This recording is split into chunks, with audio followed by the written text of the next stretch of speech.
The official TV of ESPN College Football.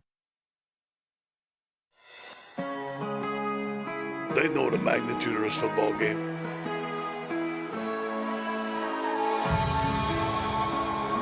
Two incredible programs competing at the beginning of the season. What more could you ask for?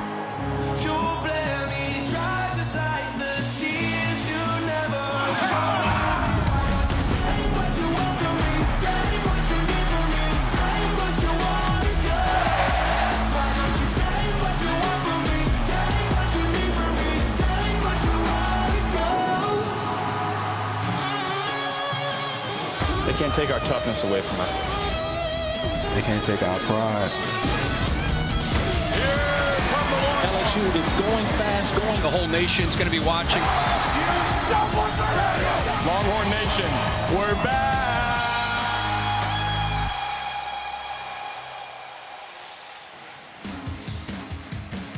Welcome to Saturday Night Football on ABC, presented by Wells Fargo. Tonight in Austin, the temperature has been soaring, so too have the emotions and the anticipation as number 6 LSU comes rolling in to take on 9th-ranked Texas. These two don't play very often, haven't played in nearly 17 years, but they share enough old high school battles. They share a border recruiting territory that, well, things got a little animated in pregame. A lot of jawing, a lot of smack talk. I don't think that they were applauding the fact that LSU still thinks they're DBU. Caleb Chason, though, goes over and helps himself to some of Texas water on the sideline. I don't think that was a peace offering from the Longhorns necessarily. I don't think so either. I think that chippiness has everything to do with Texas claiming DBU. Yeah. LSU takes exception to who has the best defensive backs in college football. Reese Davis and Kirk Herbstreit here. Chris Fowler covering the U.S. Open, and we haven't had the major upset in college football yet this season, but almost. We did in the big house. Yeah, Army gave Michigan all they could handle, really outplayed them, but Michigan found a way to win the game. I think the game maybe that stands out to me is what Colorado did. Colorado and Nebraska. Colorado looked like they were down and out. Mel Tucker, the new head coach, first year, comes over from Georgia, teaching his team about fight. They came all the way back to win in overtime.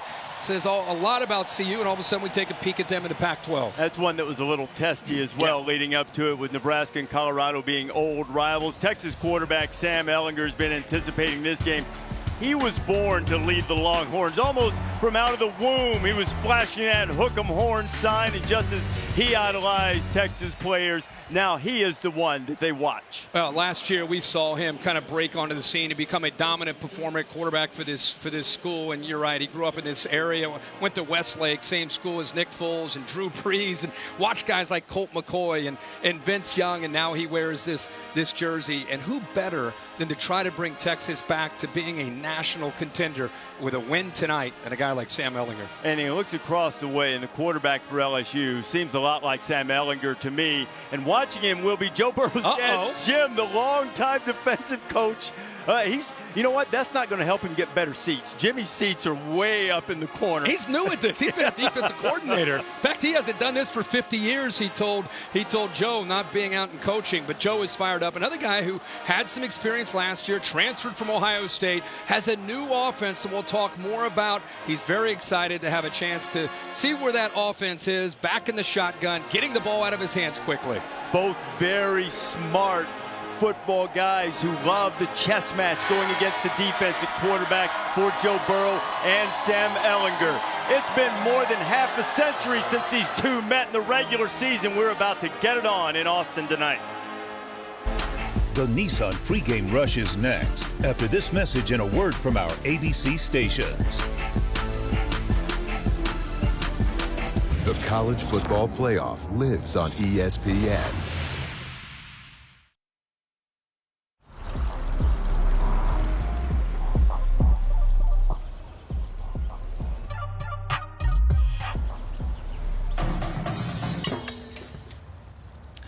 Rookie.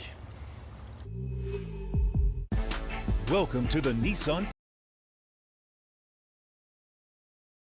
V.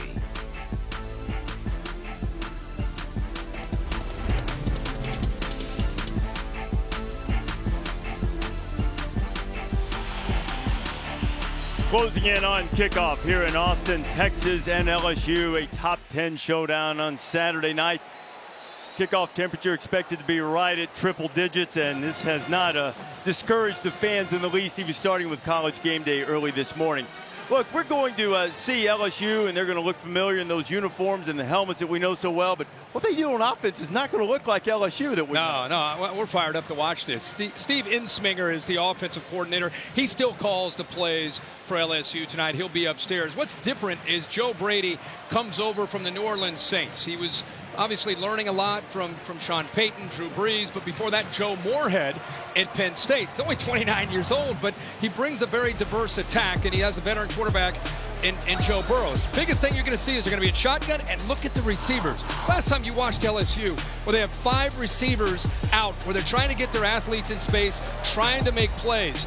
The run-pass option, you see top right, RPO game. So Joe is going to read the safeties on plays, especially in the red zone. That safety gets a little greedy, gets down, wants to make a play. They'll go right behind him, have a chance to hit one-on-one with their receivers against the Texas defensive backs. And as we said, LSU in the past, for years, going all the way back to the national championship against Alabama, they've won games with defense, special teams, not losing on offense. Tonight, they're going to start this new offense of getting their athletes in space and trying to attack as an offense. Can't wait to see how they do on the road tonight against Texas. They had 14 different receivers catch passes last week, and you see Texas, who runs a very similar style offense, touching the horns and getting ready to come out in front of this raucous crowd.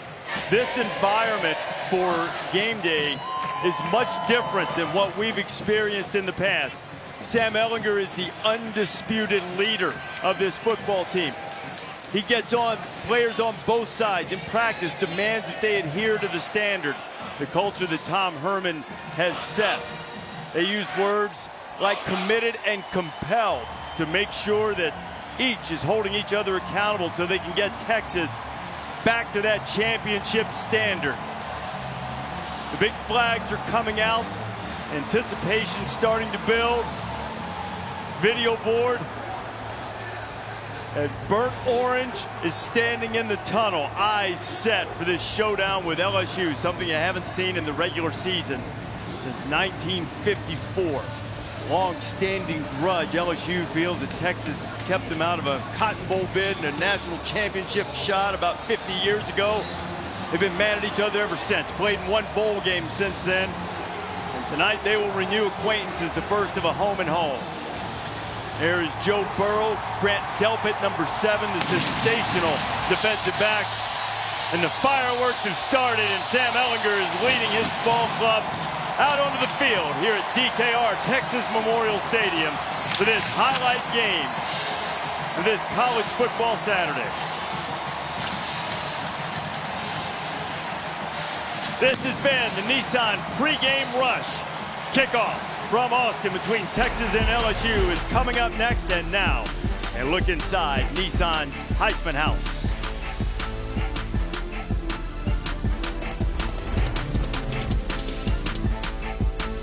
Presentation of the Big 12 on ESPN. Just finished the coin toss here in Austin. LSU won and deferred. Texas will get it first. Well, here's the good news, Kirk. It's not quite 100. There is some humidity, wind swirling down on the field a little bit. It did reach 100 again today. Both of these teams experienced that in camp. Texas had almost 3 weeks worth of 100-degree weather, and certainly it wasn't cool in Baton Rouge for Joe Burrow and the fellas either. Yeah, I think it could be hot for you and I and the fans, but I think these players are conditioned. Game already is in shade, so I don't think the heat will be a factor.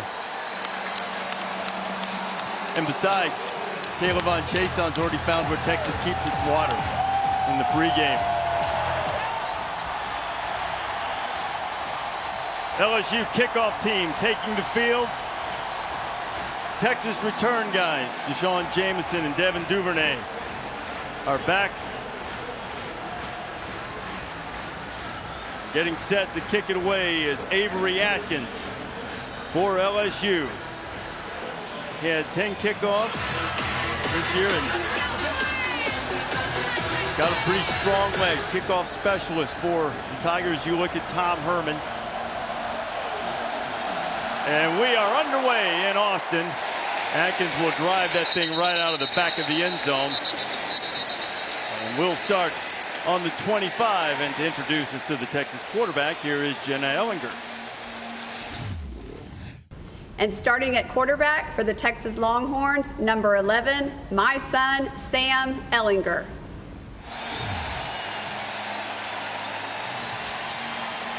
There is Sam. We had a sensational season last year, 25 touchdown passes, 16 touchdown runs. That was a record for touchdowns on the ground by a Longhorn quarterback. Yeah, one of the great leaders. In fact, we're going to get a look at two great leaders at quarterback for both of these teams. First snap from scrimmage. Ellinger sets up the screen, and it is Ingram who's got some running room along the left side. He'll pick up a first down and get things started for the Horns. Yeah, just a great call here early. A lot of energy in the stadium. You can feel it. This LSU defense is out to make a statement, try to intimidate this Texas offense. Really good call by Tom Herman and Tim Beck to take advantage of that energy, get them out of position, and then come back with a screen to try to slow them down, take advantage of that aggressive nature. 19 yards on first down. You'll see more quarterback run tonight. Ellinger, a tough runner, gets into LSU territory. And a great pickup on first down of 7, maybe 8. Texas only really has one truly healthy running back in Keontae Ingram, so you're going to see a little bit more of Ellinger running tonight. Yeah, and Ellinger in the bigger games runs a lot. You know, he's going to run by scrambling and creating, but a lot of called runs. That's just a quarterback counter. He's running that all the way, following the right guard and the right tackle around that left side for nice yards there on 1st and 10.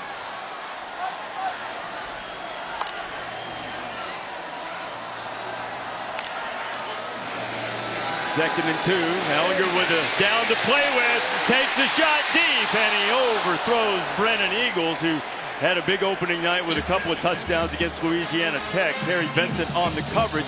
But after the great pickup on first down, they could afford to take a shot. Yeah, absolutely. And they're trying to create matchups with this offense, trying to give you multiple receivers, trying to get a safety matched up against one of these faster wide receivers, and Eagles can fly. That time matched up against a safety. It's a great matchup for Texas. And now the first third down of the night, 3rd and 2, and Ingram makes his second catch, and a tremendous open field tackle by Grant Delpit, the All-American. Yeah, this you can make an argument that Grant Delpit is as good as any player in the country. Look about as a safety, he is fired up. Talking about leadership. He'll come up. He's known for his ability and range downfield, but this gives you an idea what he can do coming up in run support. Open field tackle, as good as you will see from a safety. So Ryan Buchevsky is lined up in punt formation for Texas. The freshman Derek Stingley is back. Stingley signals for the fair catch, lets it go over his head, and Buchevsky deadens it nicely just inside the 10-yard line. So LSU now has the ball, a long field in front of them, and let's meet the Bayou Bengal quarterback. Starting at quarterback for the LSU Tigers is my son, number 9, Joe Burrow. Go Tigers. And there is Jimmy Burrow, for a long time a defensive coach. Played at Nebraska, has been with Frank Solich at Ohio U for a number of years, but wanted to step away from coaching and watch his son play. And boy, did Joe have a great week last week. 5 touchdowns, only 4 incompletions in the debut of this new offense. They'll keep it on the ground.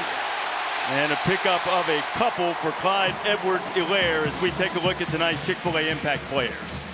LSU's going to have to make plays on the perimeter. Need big-time playmakers. Chase, number 1, maybe the most talented receivers. Thaddeus Moss, the tight end, and son to Brandy Moss, 81, will get involved. You also see us on the defensive side. Osai is an outstanding linebacker who's got to be able to make plays as an inside linebacker, but also as a pass rusher. Clyde Edwards-Helaire, the junior from Baton Rouge at running back now. LSU played 5 running backs in the opener, and they have confidence in all of them, so they'll keep those running backs fresh. They're also good in the passing game. All caught passes. Joe Burrow can do this, much like Ellinger does, a powerful, tough runner, and He gets up to the 20, about a yard short of the first down. We told you in the open about LSU with the 5 receivers out. Texas that time covering them, but a good job of running that time by Burrow. Edwards-Helaire, and Texas got up there and made a strong hit. And it'll depend on the spot to see how close they got. I think it was Malcolm Roach, the Baton Rouge native, who got in there along with Keandre Coburn. Coburn got a great push up the middle. I think that's really what gave Texas a chance there, but LSU just enough to be able to pick up that first down. Good battle at the line of scrimmage tonight with LSU's offensive line, an area they really focused on trying to get better against this Texas, the size and the athletic ability of the Texas D-line and linebackers. Look at this Texas, look at this LSU offense. Empty. Where's the fullback? Burrow pulls it down, and Joe will get up to about the 25, pickup of about 3 or so. See Steve Insminger on the right, offensive coordinator, been around, calls the plays. Joe Brady, the passing game coordinator, came over from the New Orleans Saints. Brought a very different approach. Steve Insminger, Coach O, very willing to accept this new approach, obviously, and they have worked very well together in developing this overall offensive scheme that the LSU Tigers are using in 2019. Jamar Chase going out to the left. That puts 4 receivers out on that side. Burrow buys a little time and completes the pass, and hit immediately is Racy McMath, Jalen Green with tight coverage. And McMath had to try to work back off of pretty tight coverage by Green. These first couple throws, I think Texas has been hearing all they want to hear this week about Joe Brady and this new offense and 5 receivers. They're paying close attention. They've got everybody dropping, taking away those 5 receivers, forcing Burrow to run. LSU needs 2. Converted a 30 short moments ago. Edwards-Helaire spins away, has the first down. Clyde Edwards-Helaire is finally dragged down just short of the 40-yard line. Jeffrey McCulloch had a shot at him, but Clyde left him in the dust. Watch the left side here. Just close this down. Give him the edge. Thaddeus Moss, the tight end, does a nice job. You also see the receiver, Justin Jefferson. LSU going a little tempo here. Al Burrow takes a shot way down the field to the right side. Hey, he's got his man. It's Terrace Marshall. Well, Marshall's the receiver that LSU fans have been waiting for him to come on and become he was a #1 ranked wide receiver coming out of high school a couple years ago, and now you're starting to see in his second year the playmaking ability. He can especially make downfield, but a great throw by Burrow, who is in rhythm and put that right exactly where Marshall wanted it. Picked up 38 and then back to the ground to get right on the cusp of the red zone. It'll be second down. So a lot of the throws in the opener against Georgia Southern close to the line of scrimmage, and this stretches them out a little bit going deep on that. And especially the timing of it. A little bit of tempo, trying to catch Texas napping, trying to create a little confusion or doubt with the call coming in from the sidelines from Todd Orlando. They've mixed their tempo up very nicely on this drive. Edwards-Helaire. Texas closes quickly and then knocking down just inside the 20-yard line. B.J. Foster was the first one there. I think that's the biggest difference I've seen in looking at Texas, and I know it was just 1 week against an inferior opponent, but the speed at the second and third level. They're breaking in some new faces, but you can see the recruiting efforts of Tom Herman over the last couple years. There's a lot more speed overall for Todd Orlando as a defensive coordinator to work with. Orlando's a guy who loves to create negative plays, and Texas could use one here. See what kind of pressure Orlando dials up. He gets some heat, and Edwards-Helaire can't hold it. B.J. Foster was right there. McCulloch, and the Texas defense stiffens. They like to go with those bunched formations, kind of condensed formation here to try to create some doubt or confusion. But B.J. Foster sat there, waited, read it the entire time. So even if Edwards-Helaire had a chance to catch that, he's not going anywhere. This is Cade York, a freshman from McKinney, Texas. He made a couple of field goals for LSU last week against Georgia Southern. Has a chance to break the ice on the scoring from 36 yards out.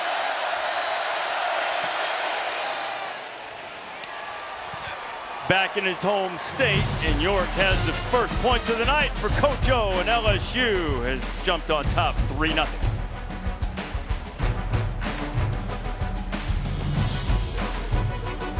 Can't cover us, but we have to. And LSU on top of Texas 3-0. Maria Taylor working the sidelines for us tonight. That's right, Reese. And I just heard the message to this LSU offense, and it was basically they cannot cover us at the wide receiver position, but we're going to have to stay patient. So they're not happy that they had to settle for that field goal there. But the message that I received from receivers like Justin Jefferson throughout the course of the week is that they love the way the new offense is being run. He said every single day we're watching Saints film, I get to watch wide receivers like Michael Thomas do their job, and it's been so much fun to say that we're running a pro offense in college. Maria, I'm seeing the same thing they're seeing. It's going to be a great battle on the perimeter with those LSU receivers and those young corners from Texas. Avery Atkins with his second touchback of the night as we take a look at the Chick-fil-A impact players on this side of the ball. Well, Texas, of course, has to have Ingram, the back, stay healthy tonight and be able to give them balance. Colin Johnson, big, tall receiver at 6'6", when he's left one-on-one, he can make plays downfield. Chason, we talked about him earlier, from Houston, fired up for this game. And Grant Delpit is already made his presence felt. The leader on the back end, one of the top players in all of college football. And a great open field tackle earlier. Stop the Texas drive. And now Ingram looking for a little running room in the middle and spins off a couple of tacklers and gets up across the 30-yard line. And Texas has had some early success on first down. For Texas fans watching Ingram, you see that left brace and a bruised knee throughout camp. Tried to rest it as much as he can. They say that he's close to 100%. Just continues to wear that brace to give him protection, but he's more physical, a lot faster in his second year in this offense as a sophomore. We've touched on it a bit, but they've had a remarkable run of bad luck at the running back position. Freshman quarterback Roshan Johnson is the backup running back tonight. He's really the only other guy they have healthy.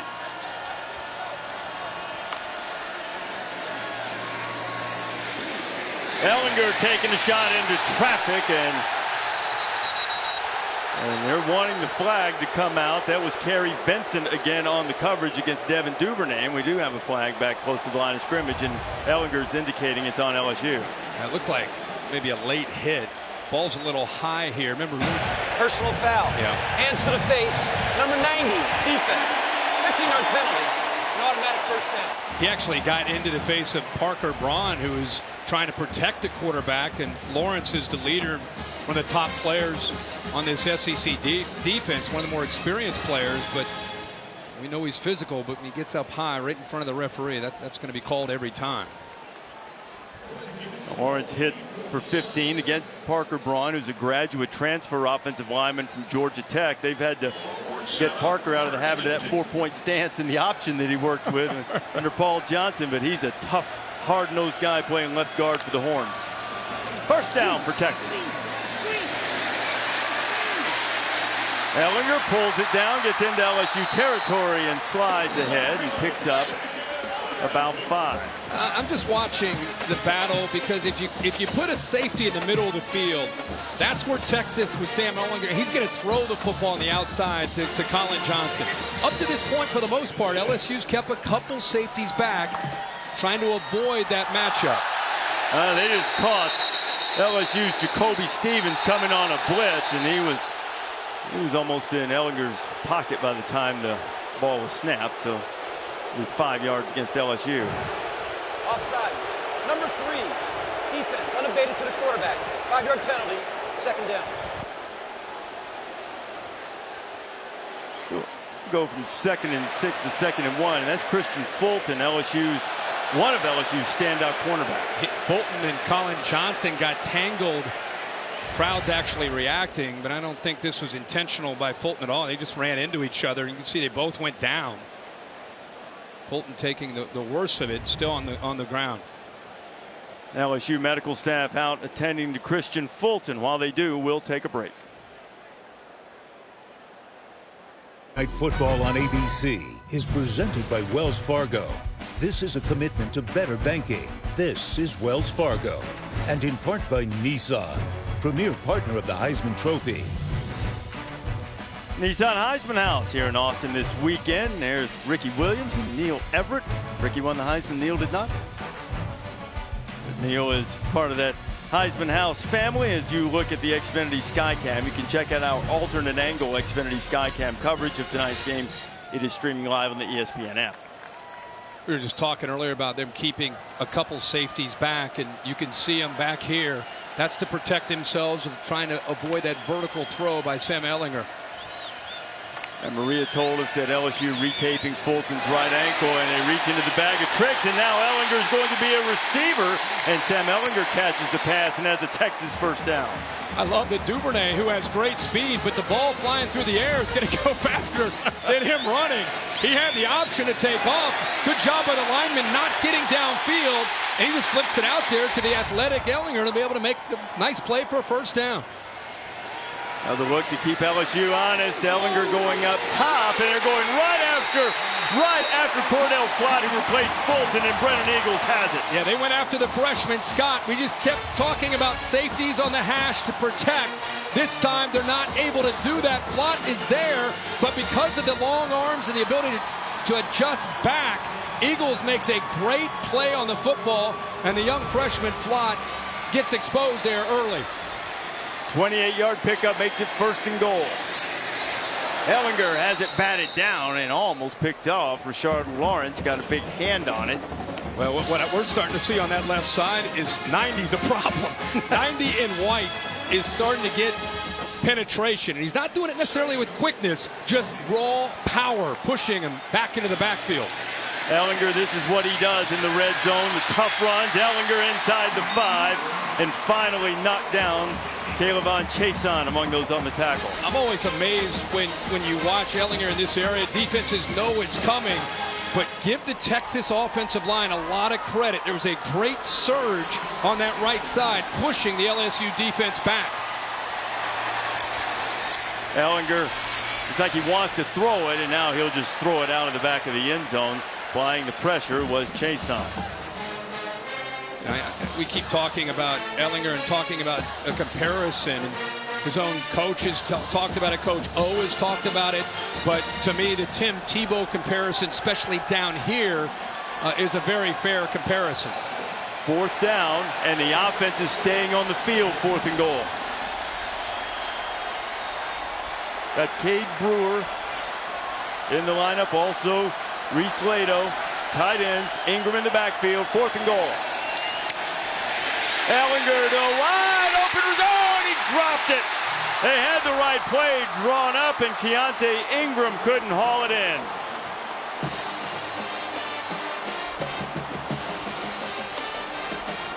They had exactly what they wanted. Nobody accounted for Ingram out of the backfield. They went formation into the boundary.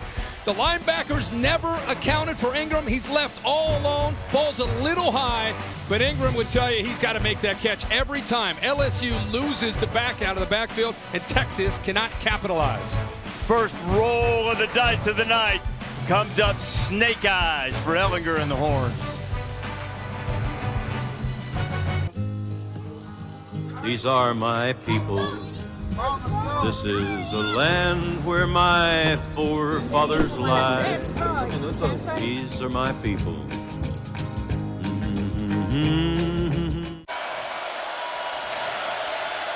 LSU has it from its own 3. Missed opportunity for Texas on 4th and goal.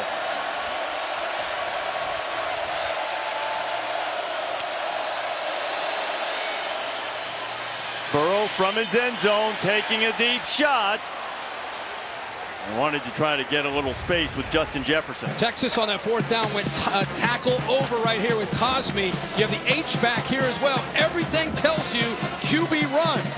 That's what LSU's anticipating, but if they go the other way with the throw back to the tailback who is open, nobody there to account for him, and Ehlinger just feels like, oh my gosh, got to shake that off. Don't know that you would call it a bright side, but at least they have LSU backed up for the moment. Edwards-Helaire is greeted by Malcolm Roach, and not much doing.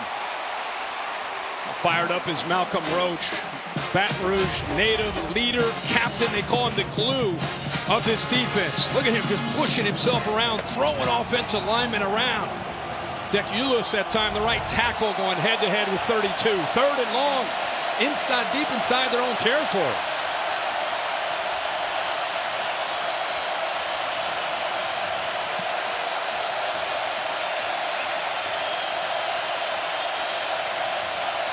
LSU's 2 for 3 on 3rd down so far.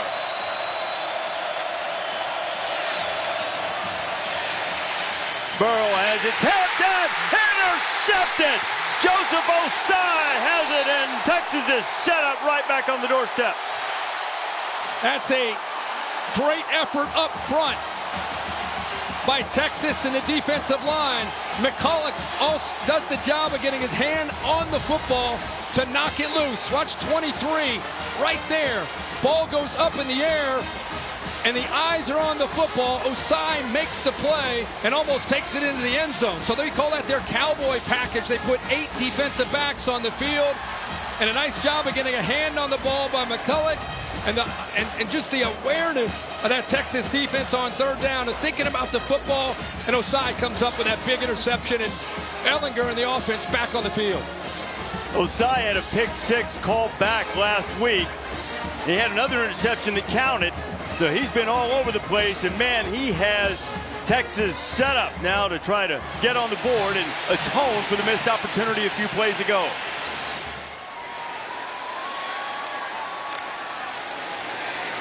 Ellinger picks up 1, maybe 2. It'll be 2nd and goal. He told us he dropped 3% body fat yesterday.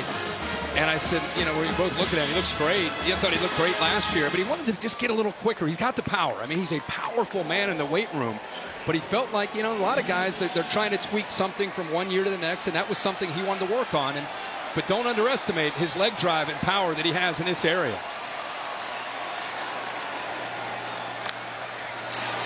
Ellinger, counter, going back, looking, straining. Touchdown!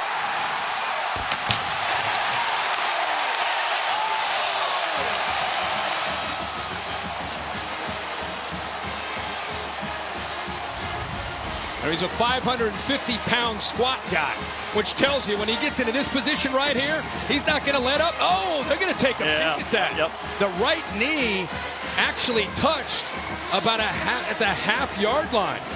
It's the progressive pylon cam. You see the knee right there before he gets to the end zone. Definitely going to take a peek at this. We have an SEC officiating crew. David Altman is our replay official. Before having any body part down, this play is now under video review. And that is John McDade, our referee tonight. And Coach O's defense, we believe, is going to have another opportunity. I think they're going to mark that.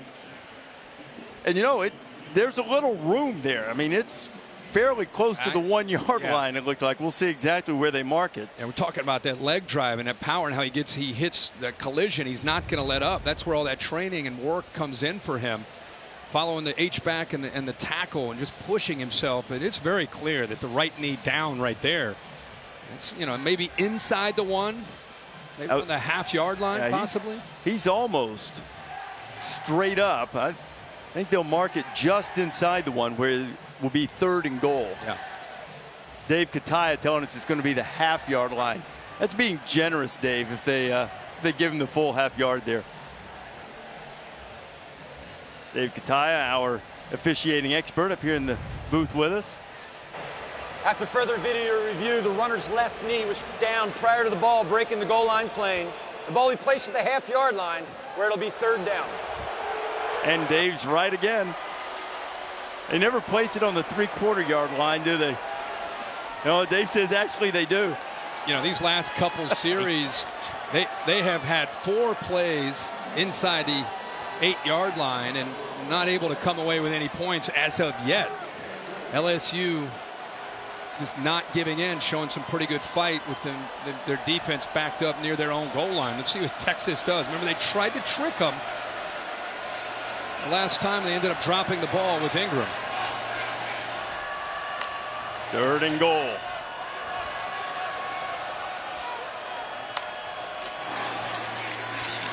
Deontay Ingram denied.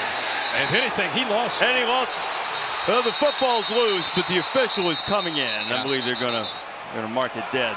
Yeah. And a 4th and goal's coming. This LSU defensive line just submarines Texas. And these short yardage goal line situations, it's about which of the lines gets off the ball quicker. See LSU, see the penetration by them. They get lower and they get off the ball quicker. That allows that next level of linebackers and safeties to be able to submerge the ball carrier. And he lost yards there, or lost maybe a half a yard there. There's Patrick Queen coming in there. So Texas, it's 2nd, 4th and goal opportunity of the first quarter. Ellinger going right, being chased, not much room, and LSU stops him again. It was Queen and Glenn Logan. Yeah, but you also have to see, before you get to Queen, you got to look at this defensive line. You talked about Logan. Watch the push through here. It allows these guys to scrape with their speed. 97, Reese, you talked about there. Logan, he does a good job of pushing it, and then the linebackers are able to clean it up. So many times we've seen Ellinger have success in these red zone situations, but the Bayou Bengals were swarming, and Coach O loves him some defensive line play. 8 plays. 8 plays now from the 8-yard line or closer, and no points for Texas. So LSU takes over again inside its own 5. They tried a deep shot out of the end zone last time on the first play. Blitz coming, quick pass this time out to Justin Jefferson. Jefferson getting a little breathing room, and it's knocked down just short of the first down. Pickup of 9, Caden Stearns on the stop. It's 8 plays, 8 yards, or 8-yard line or closer, and just no points. I like Tom Herman being aggressive. He's at home. He's got this crowd. Why not take those chances? But give LSU all the credit. And you can say whatever you want. He had a drop pass for a touchdown. I get that. But LSU deserves credit. Playing on the road, backs against the wall, playing and showing a lot of fight, especially up front on that defensive line. On the drop touchdown, Kirk, they got him to 4th down, too, so certainly they deserve the credit for it, as Edwards-Helaire is greeted and slips a tackle and gets away from the normally sure tackling Brandon Jones. He picks up some yards across the 20. That is textbook on how to get off a block, a stalk block by a wide receiver. Jones, 19, gets off of that attempted block by Jamar Chase. And they were locked there for a while. But, man, that's the way you work on it in drills on Tuesday and Wednesday, to get off the receiver and make the play.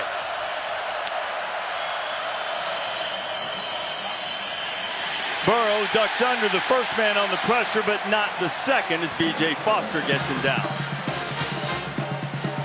Tom Herman hired Todd Orlando as his defensive coordinator because he liked how he plays complementary football together. It's the schemes and how they coach together. He is an aggressive coach, believes in confusing quarterbacks and offensive linemen and bringing linebackers and safeties to get after the quarterback. Tigers need 6.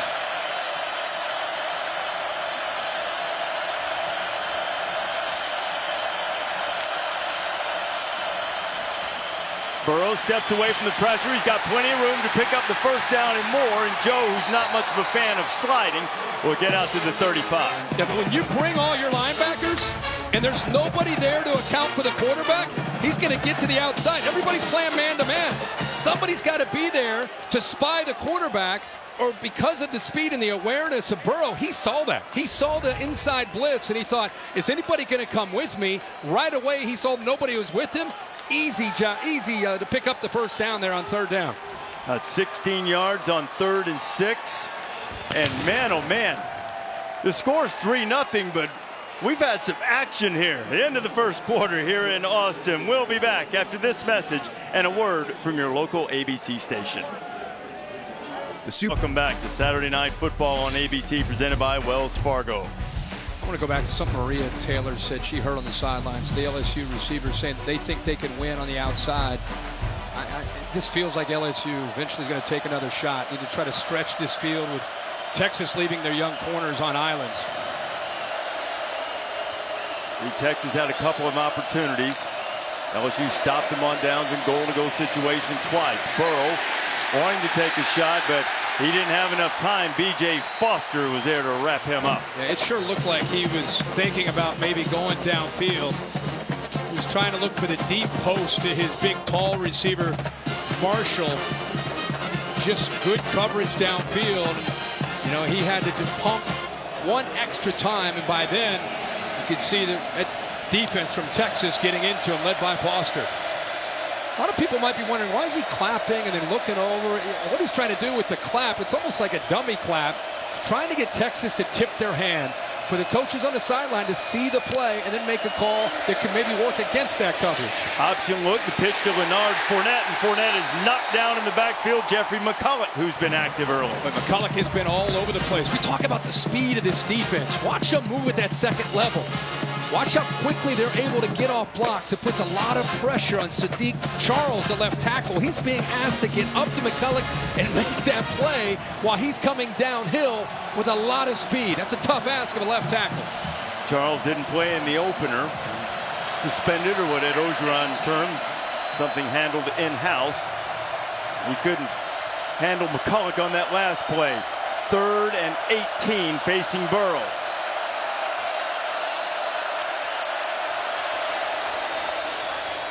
Barely got the play off. Fournette carries it and gets up across the 35. That'll just give him a little bit more room to punt. Yeah, and if you think about that, where this drive started, inside their own 5-yard line, they're at least able to flip the field a little bit.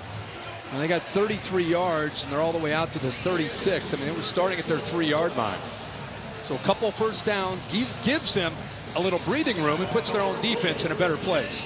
Zach Von Rosenberg, the 28-year-old punter, averaged nearly 52 yards per boot last time, and driving it deep to Jake Smith. And Smith, maybe perhaps dangerously for the speedy athletic freshman, scooped that thing up and didn't have far to go. But Texas will have the ball back, down 3-0 to LSU.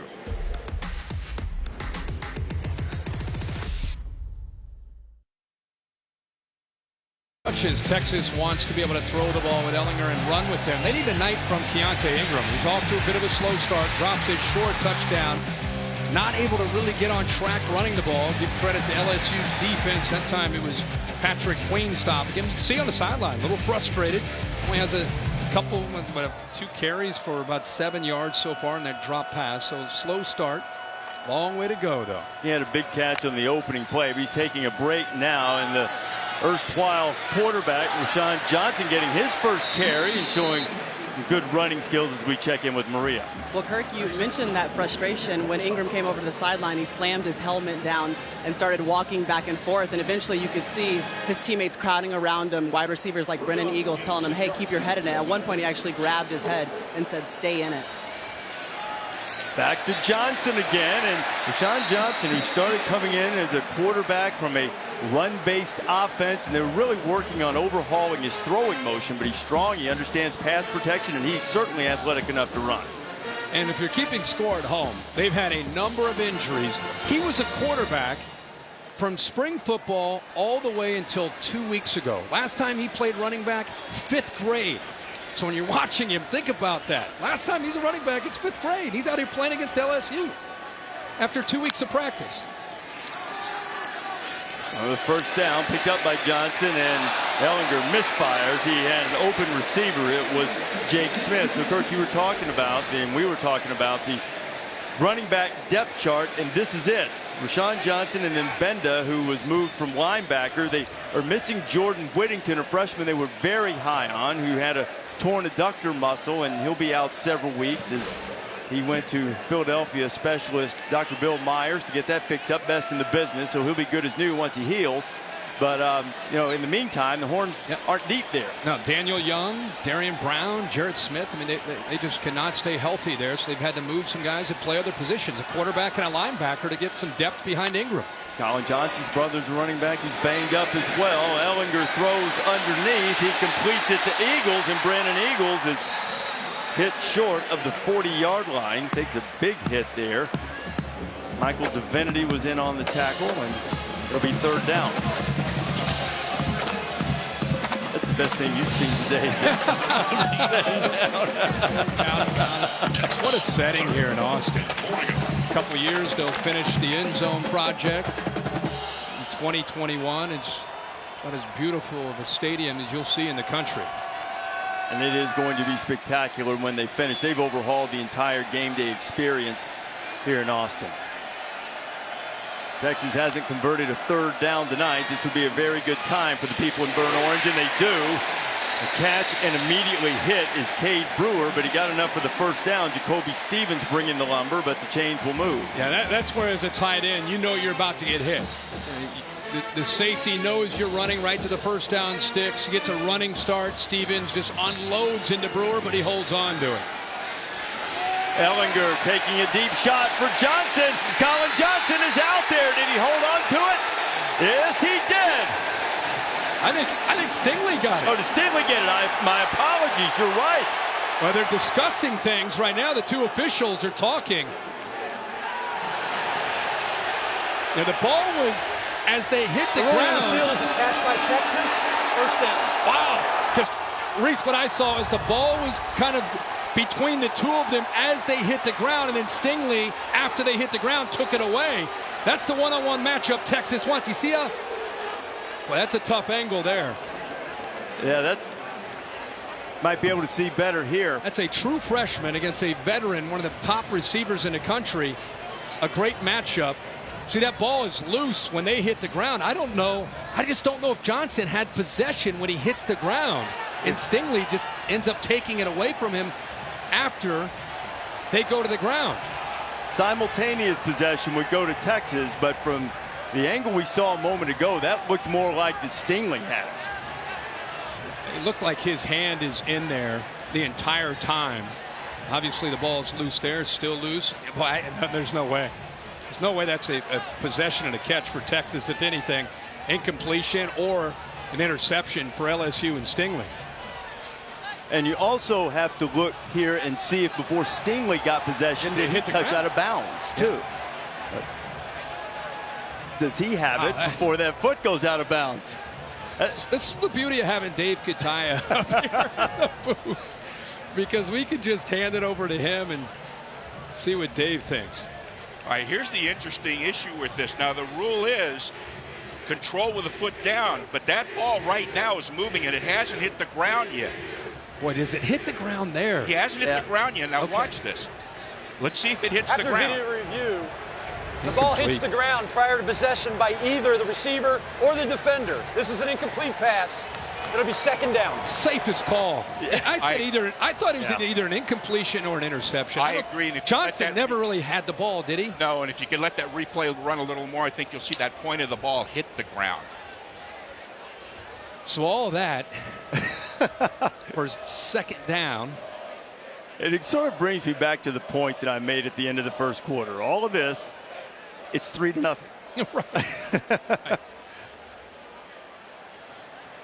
Colin Johnson is one of the best drop rates in terms of, making every catch he has the opportunity to. And Stingley was the #1 cornerback in the country coming out of high school. He has already made his presence felt for this LSU team.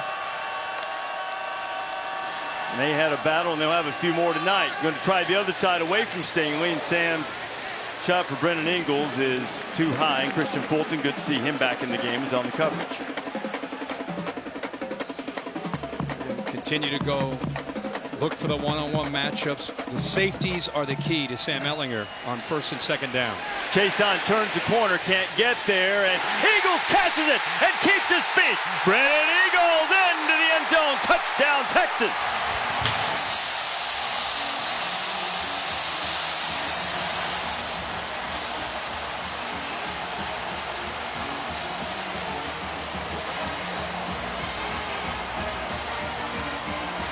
And that is Texas' first 50-plus yard play from scrimmage since 2017. Think about that. 3 straight plays where Ellinger goes downfield attacking the corners, trying to win a one-on-one battle. Even on 3rd and 10, they went back to it. That is Eagles third touchdown catch of the year. Well, Eagles is 6'4", Johnson is 6'6". I keep talking about the safeties over the top to protect these corners, even though they're talented.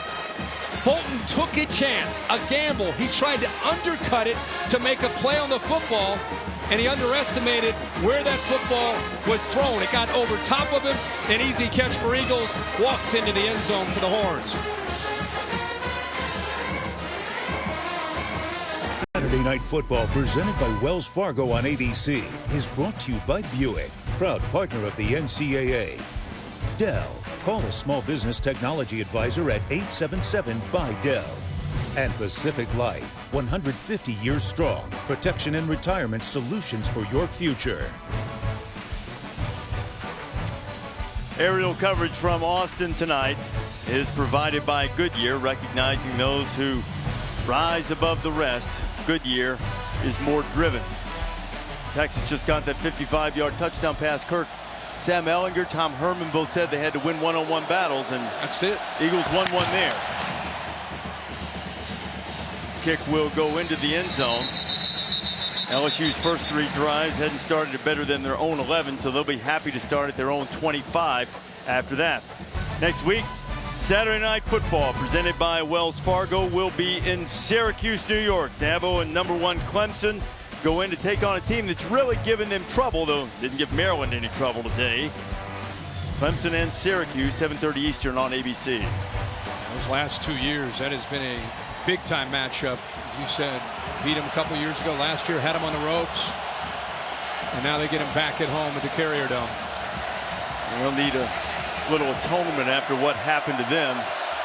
The Terrapins today. Maryland laid it on Syracuse. Clyde Edwards-Helaire picking his way and gets maybe 4. Right now, Joe Brady on the left, passing game coordinator Steve Insminger, who is the play caller and offensive coordinator, trying to figure out the best way to attack. You see what Joe Burrow will look at from time to time. Like right now, he's looking over to somebody's a live call, a couple dummy calls on a sideline. Burrow down the middle, complete for a first down, is Justin Jefferson on the grab out just across this 45-yard line. Good job of the offensive line, giving him just enough time. You see a blitz that came in late off to his left, but they gave him enough time. And a nice vacancy there in the zone to hit Jefferson. Pick up of 17, and Edwards-Helaire, if McCulloch hadn't been there, had a little running room, a short gain of 3, maybe 4. Yeah, 4 verticals, just clearing the Texas defense out and then just trying to create a little bit of room underneath to the back and see if he can make somebody miss. Trying to create space for their athletes. And LSU getting lined up quickly. New tempo-based offense. Burrow leaves it inside, and Edwards-Helaire pops out of the crowd. Glides inside the 30 and down close to the 25-yard line, and the Bayou Bengals have something brewing. You mentioned Charles missed this game last week. Watch him seal underneath and then just do enough. You know, a lot of times you don't even have to necessarily put a guy on his back. Just get in the way of a blitzing linebacker and give your back leverage and a chance to cut underneath you. Pickups of 17 and now 24 on this drive. Leonard Fournette was greeted immediately, but fought ahead for 1. There's a flag down.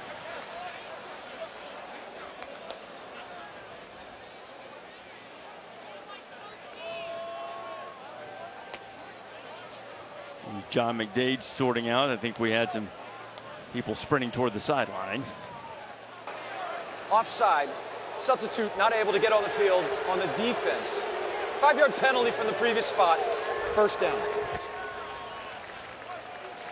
Well, Tom Herman's talking about if they're substituting, we need a chance to substitute. He's looks like he's telling the official, hey, they substituted. You need to give us a chance to be able to get on the field. The official said no, they did not substitute, and that's why Tom Herman looked like he was frustrated. But we showed the coordinators upstairs. One of the things that I'm sensing, besides his execution, is putting their foot on the accelerator a little bit and getting this Texas defense to drop back a little bit, and get them on their heels in the way they're attacking them.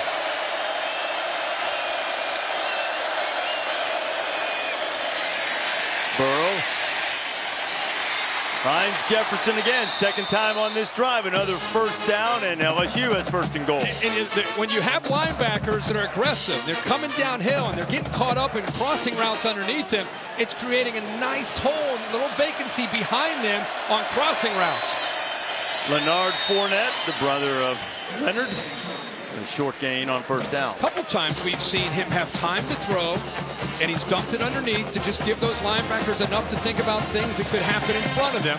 So now their eyes between the running game and the short passes, they're getting up, and he's looking over to get confirmation on the play call. But he's finding that nice hole there to Justin Jefferson a couple times to pick up big chunks of yards. Seventh play of the drive coming on second and goal. Burrow still has it, firing into traffic, and it falls to the ground. Brandon Jones almost had a chance to pick it off. Yeah, he's trying to move the safety 7, Stearns, with his eyes, takes a chance throwing that ball back into coverage, and he's lucky that Brandon Jones, the veteran in the back end of Texas's defense, doesn't come up with a pick. See, he moved 7 enough, but 19 he underestimates, and nice job of extending, laying out. Ball's thrown a little behind. Jones almost comes up with a pick. So now this is the end of the field where people have had trouble getting into the end zone. Texas has stopped on downs twice on this end. Right in front of the student section, too. Burrow fires, and it's caught by Justin Jefferson for the touchdown. How fitting. Twice, we just talked about how they're getting the ball to Jefferson behind the linebackers. Why not try it again? Watch the linebackers unaware of what's behind them. Unaware, see that big hole? Third time on this drive, they've been able to locate between the linebackers and the safeties. There's a good look at Burrow's eyes, does what he needs to do, knows he's eventually coming back. He was trying to move 7 just enough, Stearns, and then come back and make the throw to Jefferson, who had enough room to catch the ball and then hold on to brace himself before Stearns hit him. How about Jefferson now with 4 catches for 44 yards? He was the big play man on that drive, along with the run by Edwards-Helaire, and LSU answers Texas' big play with a touchdown drive of its own. And Joe Burrow and the Tigers regain the lead at the halfway mark of the second quarter.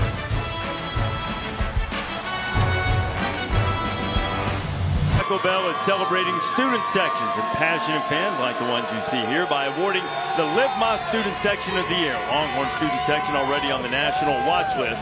Go to ESPN.com/Taco Bell to see how your school can compete and get the committee's attention by using hashtag Live My Student Section contest. What a different atmosphere. We've been coming here for years. They've changed the stadium. New athletic director, new approach to home games. Student section now is general admission, so first come. The first ones here are going to get the best seats, and it's a totally different scene here. No blocked seating. Longhorns will have it on the 25. Chris Felica. What does Chris Felica have for us? Well, tonight's athletic trivia question for you, Mr. Davis. I'm going to test your NFL draft knowledge as well, Mr. Herbstreit.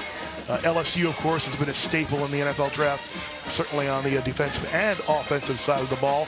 But I want to know who was the last Texas offensive player taken in the first round of the draft. Bear, I'm going either Roy Williams or Cedric Benson, maybe.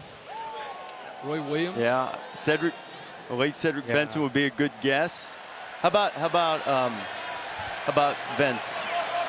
Vince Young? Yeah. Well, that would be the easy. Yeah, he would be the easy. There's got to be somebody since then, though, right? Yeah, it's a sneaky. Somebody since then. Somebody's sneaking around. Yeah, Vince Young, first overall. Yeah. You were all over the place, but one of you did ultimately answer tonight's athletic trivia question. It was easy. It was Vince Young. 2006. I'm thinking that was. Sometimes your first instinct's the right instinct, but it's amazing to think that Vince was the last guy taken. Bear, that is remarkable for the success that they've had. They played for national championship a few years after that, after the 2009 season.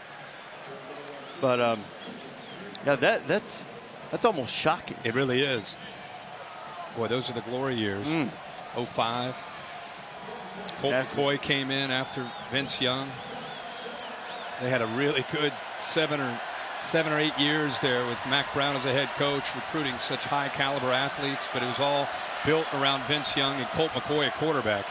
And really, they hadn't had that type of stability at quarterback until Sam Ehlinger took the job and really asserted himself last year. Here is Ehlinger on third down. Ehlinger, and the flag comes flying out. Yeah, the Texas receiver Duvernay is actually tackled this time by Jacob Phillips. Officials saw that and will call that and give Texas a first down. Phillips is a hard hitter, but sometimes in Holding, 6, defense against an eligible receiver. This is a 10-yard penalty for the previous spot with an automatic first down. That's not always his strong suit, is dealing with guys in space. No, he is a, as you say, physical linebacker at times, does struggle in coverage. Coming out of high school in the Nashville area, actually played on the offense, but also a linebacker, safety type of guy. But when he gets matched up one-on-one, especially against a quick receiver like Duvernay, that could be a problem. So the penalty gives the Horns a first down. Ehlinger stands in, fires into the seam in the middle, and he has Duvernay for another Texas first down. Now the offenses are cranking remember up. The last time Texas had the ball, they were going downfield. Now you got a couple high safeties, so instead of going out wide, now you got to try to go into the middle of the defense. Picked up 17. Ehlinger underneath. Ingram has the grab, and Phillips closed quickly. So just so you know what Sam Ehlinger's looking at, he does this every week. It's not just against LSU. Because they're so good on the outside with their wide receivers. Eagles on one side, Colin Johnson on the other. We've got an injury. You're looking at the two safeties that really dictate the passing game and how Texas wants to try to attack a defense. There's one of those safeties, Grant Delpit. It's Braden Fajoko, the transfer from Texas Tech, who's down on the ground for LSU. And on a hot night, big defensive lineman will be working on Braden. We're hopeful it is just cramps. LSU with the lead when you come back.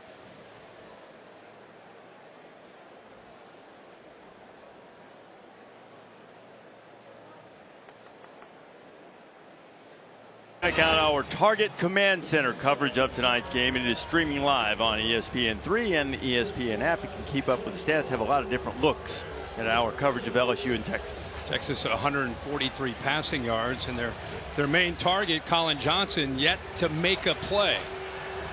LSU doing a good job of trying to take away the downfield pass. I keep talking about the safeties, and the reason you see typically two back there is the respect they have for that deep ball on the outside. If you get one-on-one, that's when you'll see Ehlinger take those shots. Rashawn Johnson back into the game at running back, and Rashawn works his way just inside the 40-yard line. It'll bring up third down. I think LSU, they feel confident with their front, with those linebackers, and trying to defend the run, keep those two safeties back where you don't have to necessarily get them involved in run support. And you can help with Dave Aranda, you can help with the safeties and taking away the height, 6'6", with Colin Johnson. It's tough when you're left one-on-one against an undersized corner. Texas needs to get it to the 35. LSU almost jumps. No contact. Ehlinger standing in. Really good job by Cosmeo and Caleb Chason, but Ehlinger took way too long, and he'll be stopped. Jacoby Stevens coming in there. Yeah, nice job. You touched on it. The left tackle, Cosme, we thought he had his hands full against Chason, but he is giving, watch on the left side, 52. You're talking about an outstanding pass rusher. He looks like he might be holding on to that jersey, but there's nobody open downfield. Nothing that Sam can do except to eat it. And I'm, you know, with his athletic ability and legs, sometimes he'll take off and pick up a first down, unable to. Great defense. Well, Cameron Dicker out there, career-long 52-yard field goal. Right now, they're lining up like they're going to let him unleash one from 58. See if he does that when you come back.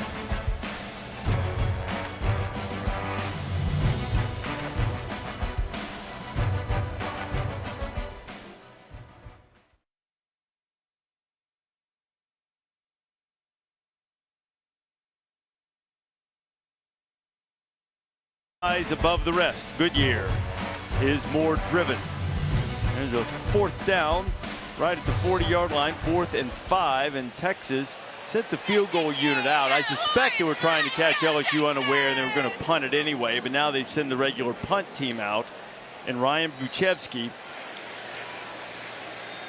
who's adept at killing the ball inside the 20, forces a lot of fair catches. The dangerous freshman Derek Stingley standing at his 10. And Derek's not going to get a chance at that one, and it goes into the end zone. It'll come out to the 20. Last time LSU had the football, Joe Burrow had his best drive. 8 plays, 75 yards, and a touchdown. Getting those linebackers coming up aggressive all night. They said, let's take advantage of those aggressive linebackers. Justin Jefferson had a great drive himself, finding and taking advantage of that hole between those aggressive backers and the safety. And then on third down, the touchdown, where he moves Stearns with his eyes to give his receiver Jefferson a chance. And you can see that line, when they've done their job, they give 9 time to throw. Look at the night he's had, 8 of 9. Let's see what happens here on this drive here near the end of the first half. He's got freshman running back Ty Davis-Price back there, a big load out of Baton Rouge. He picks up the pass rush, and the pass is complete to Jamar Chase for the first down. That was a beautiful throw because he anticipates. That ball is out of Joe Burrow's hands before Chase was even close to coming out of the break, and that speaks to the relationship in the second year of Burrow and his receivers. Picked up 13, and Joe goes right back to work. Into the middle, and he's got Marshall. Terrace Marshall is into Texas territory, and the Tigers are finding their rhythm. And finding a rhythm, they continue to go into that hole. You know, those linebackers are going to have to start getting depth, and that's when Burrow can start checking it down underneath and get the backs the ball in space. And the freshman has his first carry, and he had some forward progress and tried to spin away. Malcolm Roach is there to stop it. Boy, Joe Burrow looks like he is in a rhythm and in command right now, this new offense of LSU in 2019. And this isn't just tonight, people watching LSU. The entire SEC West is watching LSU and Joe Burrow, taking some notes, scribbling down some notes, saying, hey, you guys watching what's going on in Austin with 9 and White? He's not too bad. He's not a man to mince words either. I think he referred to it as bringing the offense out of the Stone Age. He's right. They used to play not to lose on offense. This is a different mindset. Jones bringing the heat from the outside. Now Burrow's going to throw it to an open Chase, and Jamar Chase has it. A first down inside the 25. Condensed formations. You see this in the NFL with the Saints. You see this with the Rams. It affects the defense and their communication. Nobody sees Chase. How many times have you seen Robert Woods of the LA Rams run that route and nobody on him? That comes from Joe Brady from the Saints. Quick out. There's Chase again. He's slung out of bounds by Jalen Green. Steve Insminger, the offensive coordinator, calls the plays on the right. Joe Brady came over as the passing game coordinator. They felt that they needed to open things up, give their athletes a better chance, so they went to the Saints and found Joe Brady. Edwards-Helaire slips the tackle, and he works his way inside the 10, first and goal again for LSU. You notice those linebackers, with everything that's been happening the last couple series, aren't quite as aggressive firing down. Now they've got a lot they're thinking about. They've got to worry about Joe Burrow back there. They've got to worry about the ball being thrown behind them, just enough to make them hesitate. Gives the running back Edwards-Helaire enough room to get up there, and those linemen a chance to get up there to block him.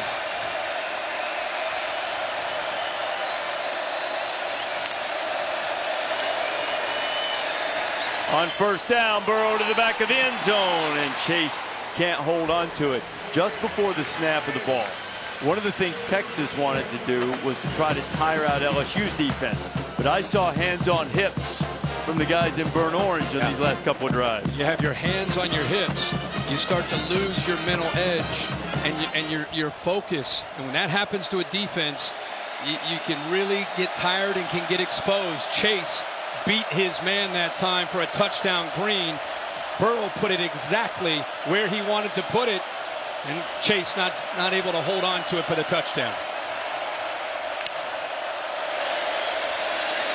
Burrow sweeping the left side. Edwards-Helaire out to help him, and Joe is knocked down by Caden Stearns. You know, when you evaluate quarterbacks, I talk about accuracy, decision-making, and toughness. He's the son of a coach. Jim Burrow's his dad, and Joe Burrow plays with that toughness you love to see. Texas has called a timeout.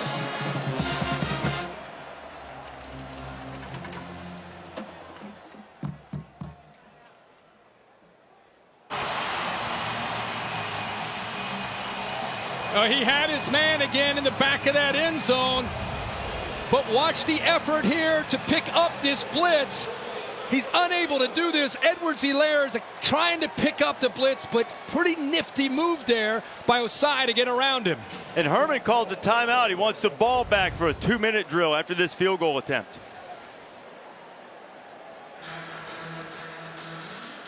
Three-yard field goal attempt for LSU, trying to put the Bayou Bengals up by 6.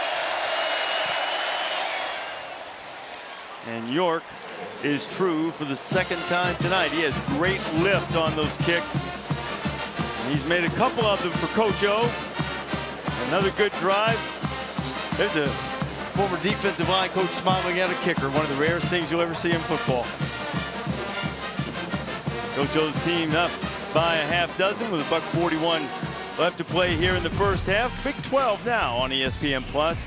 Gotta have, if you're a Big 12 fan, exclusive home for more than 50 men's basketball games, hundreds of other Big 12 games, including women's basketball, original content like the Les Miles All Access show during college football. You can sign up today at ESPNplus.com. And we've got a who's who, a cavalcade of celebrities here. Jordan Spieth, Texas X. There's the Undertaker. He joined us on the Octagon. Yeah, big Texas Longhorn fan. There's Mo Bamba, great center from the Longhorns in basketball, and the Minister of Culture, Matthew McConaughey. Changed his hat from this morning. How about that car he brought in? That was great. Too, with the Longhorns on the front. 2 shirt day, 2 hat day. So 1:41 to go. Texas will have it at the 25-yard line next week. Saturday Night Football presented by Wells Fargo will be in the Carrier Dome in Syracuse. #1 Clemson coming in to take on the Orange. It's next Saturday at 7:30 on ABC. It's streaming live on the ESPN app. I'll tell you why. Clemson was just methodical today in the way it just squeezed Texas A&M to death. Lawrence went 268. It wasn't necessarily a dominant performance, but it never felt in doubt. Never. Ever. Not for 1 second. Well, Texas A&M got a touchdown that meant a little something to some late in the game. You've got a timeout. You got a veteran quarterback and 1:41. Let's go get in the field goal range is what you're thinking, right? And throw that flip out to Ingram, who dances out of bounds to save time. They took advantage of the aggressiveness on the first snap for Texas, but this time LSU was ready for it.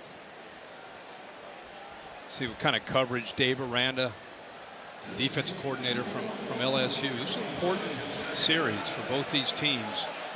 So LSU has taken his crown out of the game. They're up by 6. They'd love to get out of here up by 6 heading into half. You have the Aranda Tom Herman chess match. They were both at Cal Lutheran together. Dave crashed with Tom for a while. And Patrick Queen got in there quickly. And Ellinger did a great job to get away and then threw it downfield.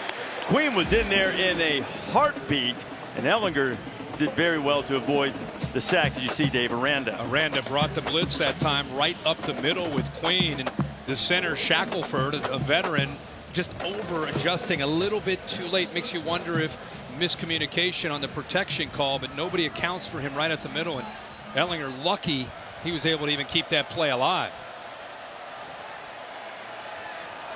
3rd down and 9. Texas used a couple of timeouts for this opportunity, but they don't get a first down here. LSU might get it one more time with some time. Pressure on Ellinger, and down he goes. It's Caleb on Chason. Well, you think of Chason, you think of him coming from the outside with his speed. But here he lines up, you think about this, but instead it's a stunt back to the inside, and nobody's able to account because of that call by Aranda. Nobody's able to account for one of the best pass rushers in the SEC. They slid towards him, anticipating that outside speed rush, but a great job of being a step ahead by Aranda, bringing him back underneath. Nobody picked him up.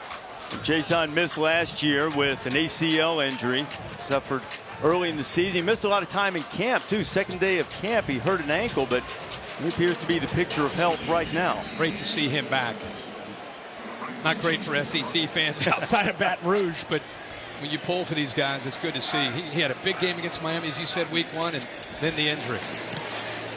And the punt going to drive Stingley all the way back inside his 35. Derrick makes a man miss. He's got a little room. He gets across the 40. And Coach O used the timeout wisely. Now Burrow, who's been red hot, has a $1:13 to go to work. Coming up, stay tuned for the Dish halftime report. Kevin Negandhi, Mark Sanchez, Jonathan Vilma. They'll have all the scores and highlights. A busy week in college football, and I'm sure he'll get us up to date on what's going on with Buffalo and Penn State. Yeah. It's always fun to hear those scores.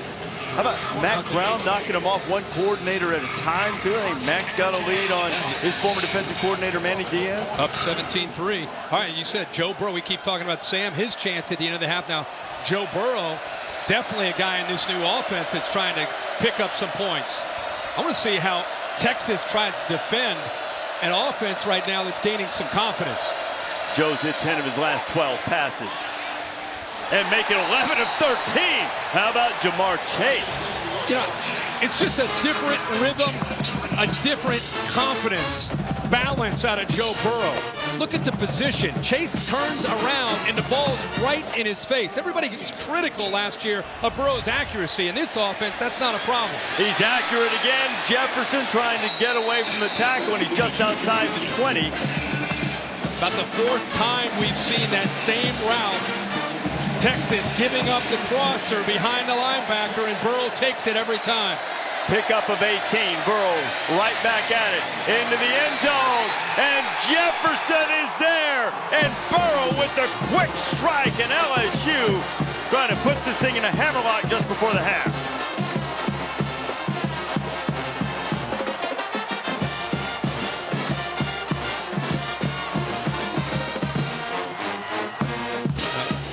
Dad decided to get out of coaching to watch his son play. His mom was there as well.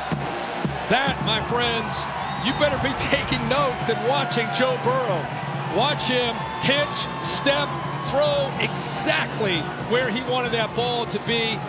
Up, high, and back where Jefferson can adjust. The Texas defender never sees the football.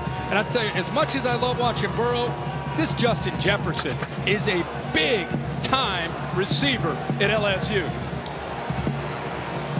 You know what? This is very much based on the New Orleans Saints offense. That's where Brady came from. I'm not going to say he's breezed, but there's another number 9 that would be proud of that drop. I think they're checking just to make sure that his elbow got underneath his arm, got underneath the ball, and they cleared it. It's a touchdown for the Tigers.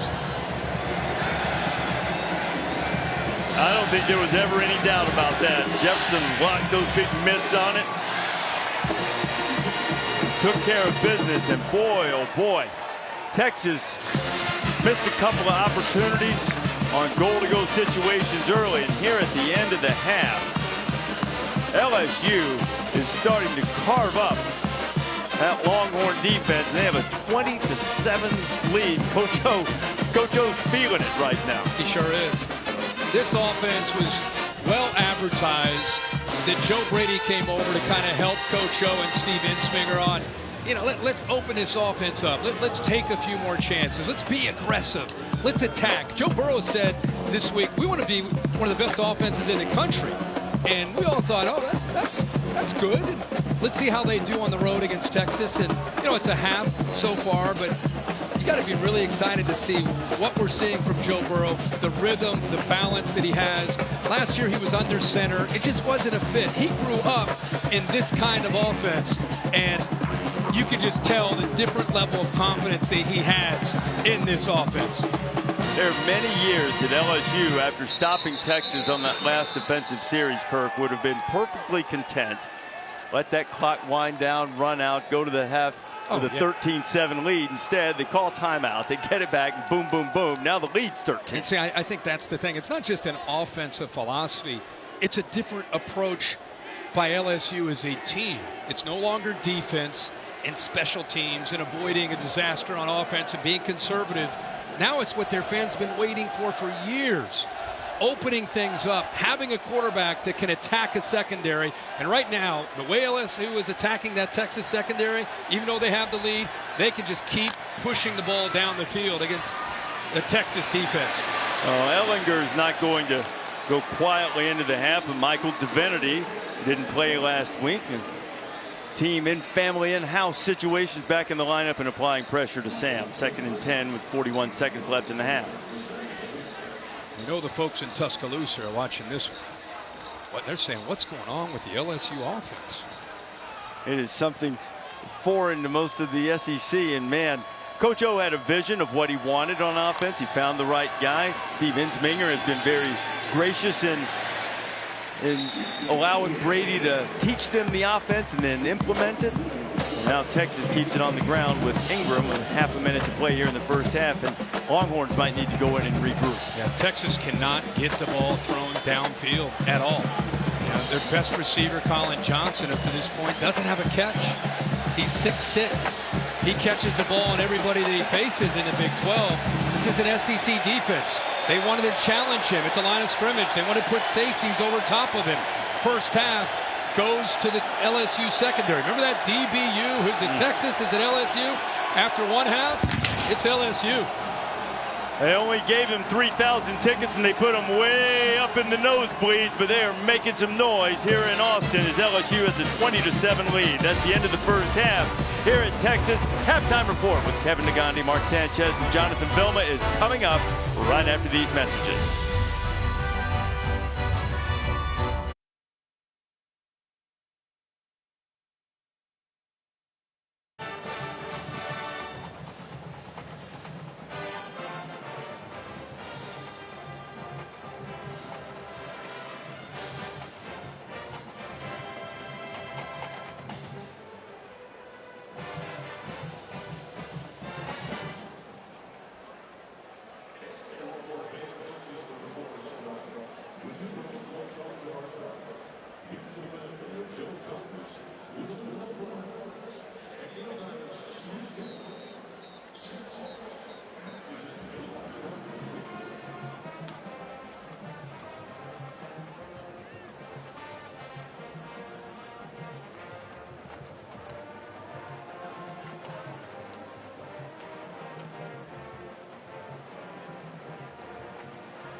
happen. East, and then JV has Ohio State winning the East, and J.K. Dobbins against Cincinnati. I mean, this offense looked very good. This is one of their many weapons. J.K. Dobbins running in for a touchdown, but Justin Fields extremely comfortable back there, has a ton of talent around him, and he is a big arm, big body. I don't see anybody stopping Ohio State to win the Big Ten. Fields 9 touchdowns in his first 2 games. Meanwhile, how about a lot of offense? Josh Jackson and Maryland, 142 points in their first 2 games under Mike Locksley. Wow, impressive start for Coach Locksley. He was calling the shots last year at Alabama. We saw how well Tua did. Look for Jackson to put up similar numbers. Syracuse ranked, they go down. Meanwhile, Penn State, they're number 15 in the land, coming in as 32-point favorites against Buffalo, but Julian Barraza in the end zone right there. Oh, is that a lot of real estate for Penn State? Look, if Michigan can struggle and win the Big Ten East, then this is the second place in the Big Ten East struggling against Buffalo. John Reed, Penn State winning this one 14-10. LSU in control. They stopped Texas 8 plays inside the red zone, and then their offense turning things around. Primetime performers coming your way. Halftime Report is brought to you by Dish. Tuned into you. Let's take a look at the primetime performance of the day, brought to you by Dell Small Business. JV, go. I'm going with the running backs for Maryland. You had Jake Funk, Javon Leak, Anthony McFarland Jr. running all through Syracuse's defense. Talking about 92 yards for Jake Funk, 170 yards for Leak, and not to be outdone, 4 touchdowns in the first 2 games for Anthony McFarland Jr. They were on fire. Mike Locksley has that offense humming. Who do you have, Mark? Elijah Sindelar, after hearing an earful from his coach, Coach Braum, he lights a fire under him, and this kid goes off. 509 passing yards, 5 passing touchdowns, joins Purdue greats like Kyle Orton and Drew Brees. He also joins Dak Prescott as one of the only QBs in the last 15 seasons with 500 yards, 5 passing touchdowns against an SEC opponent. Boilermakers get the win. My guy, Big 8 rivals here. How about Colorado up against Nebraska? KD Nixon. Oh, they open up the playbook. The flea flicker, 96-yard touchdown reception in the fourth quarter, longest play from scrimmage in Colorado program history. The Buffs down 17-0 at the half. They pull off the big comeback to win in overtime to beat Nebraska. Much more after this and a word from your ABC station. What was that? The College Football Playoff lives on ESPN. You are trained and built for games like this. You're built for them. We got the Tigers and the Longhorns just going down on the 50-yard line. We got all the makings on a Saturday night. And LSU stops them again. We got all Eagles catches it. Touchdown Texas. Burrow with the quick strike, and LSU trying to put this thing in a hammerlock.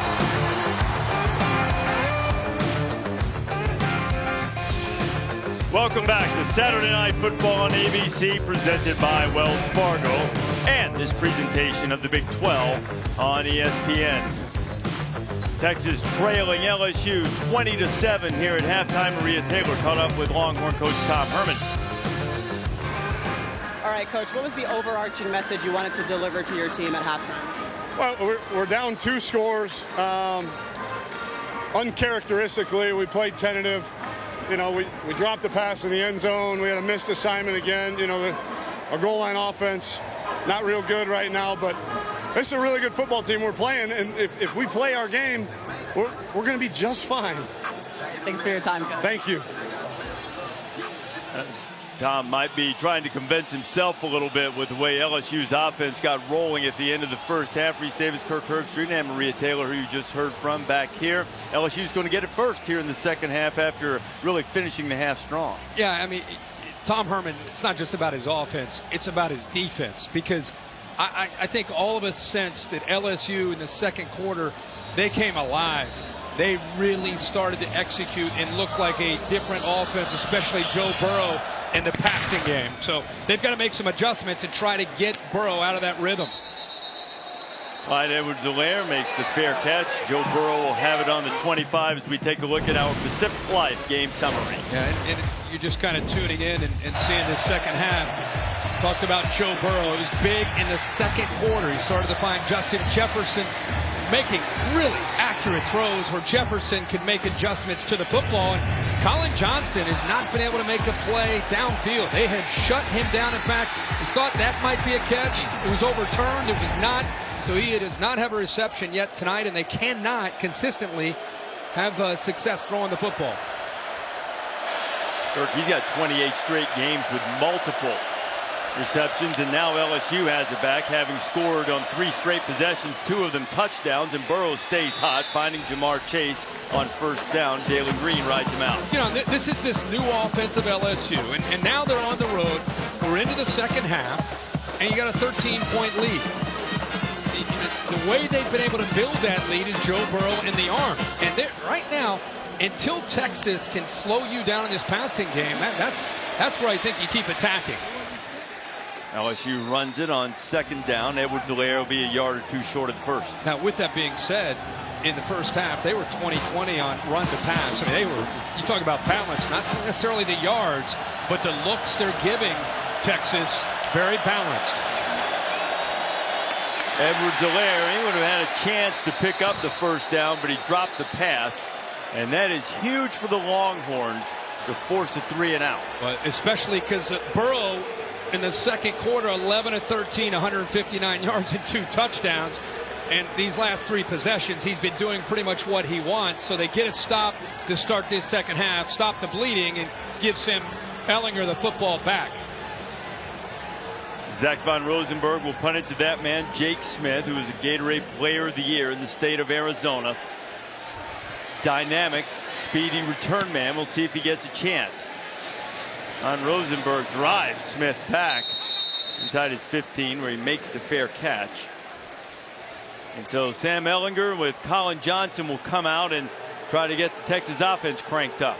You know, it's really been the exact opposite for Ehlinger. They've not been able to do anything here in the last part of that first half. Just off balance, not able to get separation with their wide receivers. They told us in meetings yesterday, biggest thing we have to do is we've got to win one-on-one. We've got to beat this talented SEC LSU secondary.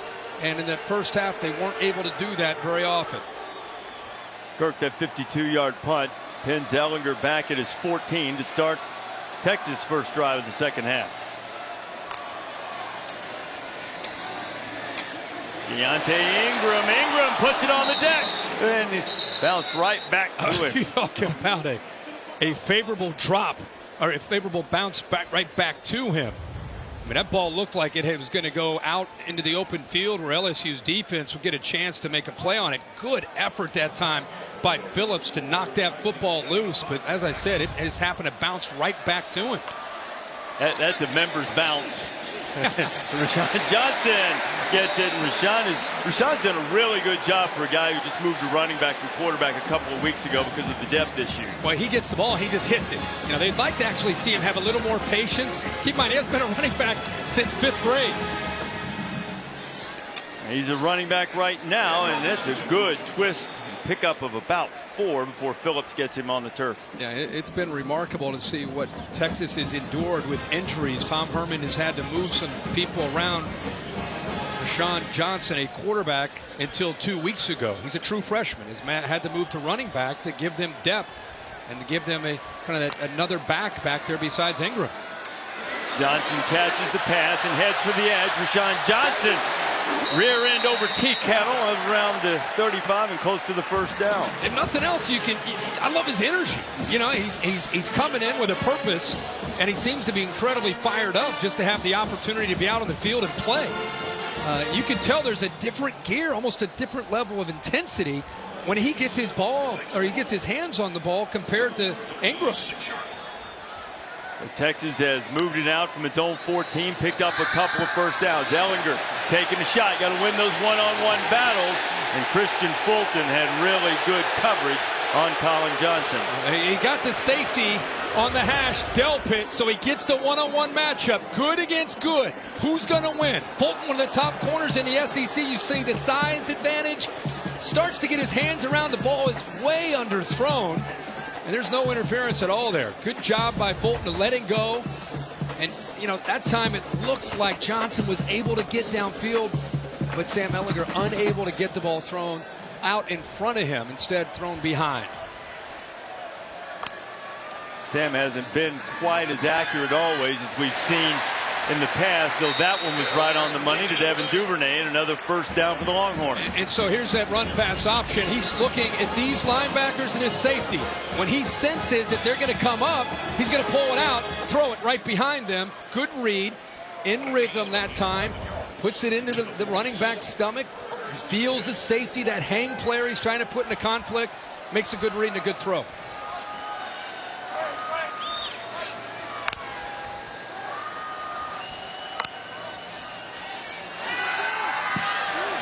Ellinger has to get out of some trouble. Now he throws it back, and that one was not right on the money to Reese Lato. Reese would have had a lot more running room. He had to stumble out and reach out and get it. Pretty good athletic ability by Ellinger to get away from Phillips. That play is designed the entire time for Lato. Just unable to keep his balance. Sean Johnson has another first down. How about how he finishes his carries? I mean, he's trying to get as many yards as he can, and instead of just leaning forward, he's extending himself and flying through the air for another 2 or 3 yards. Look at it. Look at that. You can feel it from up here, that intensity. And Tyler Shelvin, the big nose guard, appears to be cramping up. Texas wanted to test the stamina of the LSU guys up front tonight. After the game. Aerial coverage provided by Goodyear. The best part of every kickoff is the drive that comes next. Go further with Goodyear, more driven. Tyler Shelvin has made his way to the LSU sideline. After going down, there's Tyler. Caught a cramp, perhaps, or a signal. One of the two. And anyway, see if Texas can keep this momentum going that Sam Ellinger started. Ellinger firing deep, and he was looking for Colin Johnson, and Derek Stingley, the freshman, was right there. How about Stingley? Highly decorated true freshman, #1 ranked corner, 5-star all-world against a veteran. Gets a little push-off, anticipating that push-off, comes back to the football and gets his left hand on it. I mean, are you kidding me? It's a true freshman going up against one of the top receivers in the Big 12. #1 cornerback in the country coming out of high school. Rashawn Johnson has it, and Grant Delpit hits him, and he gets away. I beg your pardon, that was not Johnson, but Devin Duvernay. Either way, he got away from the normally sure tackling Delpit. What you see here is you've got a cushion, but watch Delpit. Now give Duvernay a lot of credit. There's the blitz. He sees the blitz from Anthony. And then look how quickly Delpit gets in there. But, man, Duvernay, that is hard to do. To get away from Delpit, who gets in there before he can really start to establish yourself and get upfield, shakes free from that, known for his speed. That time he shows you some of the physicality to pull out of that. And he's a smaller, shiftier guy playing the position that L.J. Humphrey played last year in that slot. And he shows some toughness there. And Texas needs 6 on 3rd down, and Ellinger's got it. Got his man complete, and it's Ingram out of the backfield with a catch. Michael Divinity on the coverage. But they went empty there. How about the time? Give all the credit to the offensive line. Ingram's going to work himself across. He's actually lined up as a slot receiver. You see him right there. Just a little one-on-one matchup there, trying to pull away and get away from Divinity, the linebacker. But he had all day to throw. Look at the pocket that offensive line was able to create on 3rd down. Divinity, who made the tackle. It looked like he may have stretched his arm there, right arm. Ingram came down on top of it, and his arm was on the ground as he fell on top of him. Looked like it was pinned underneath Ingram's body. Divinity, the senior linebacker. Let's have a look at him now.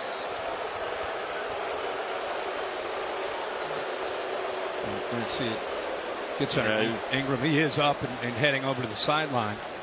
With Devin White, who is just an all-world linebacker last year, moving on to the NFL. We wish him all the best. His LSU defense is left with guys like Divinity and Jacob Phillips and Clark and Queen and others to try to not just make plays like White, but of course provide the leadership and make the calls and get everybody lined up. And Damone Clark's into the game. That is a guy that Aranda and Ogeron are really high on, number 35. checking in. Had a really nice opening game against Georgia Southern last week. He's on the field of that linebacker position as Texas has the 1st and 10. All right, so he saw a blitz here. Now LSU's getting out of that, and they're bringing the pressure from over here. Now they stayed with it. Ellinger hit as he throws and just couldn't quite get it down, and it is Neil Farrell who was applying the pressure.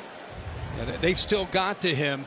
They brought the pressure from here. Of course, Chason has the ability to get to you, but it was the inside pressure where the offensive line not just quite able to hold up long enough. They've been doing a really good job on this drive, but that time the speed and the quickness there, Farrell was able to get in and get that pressure.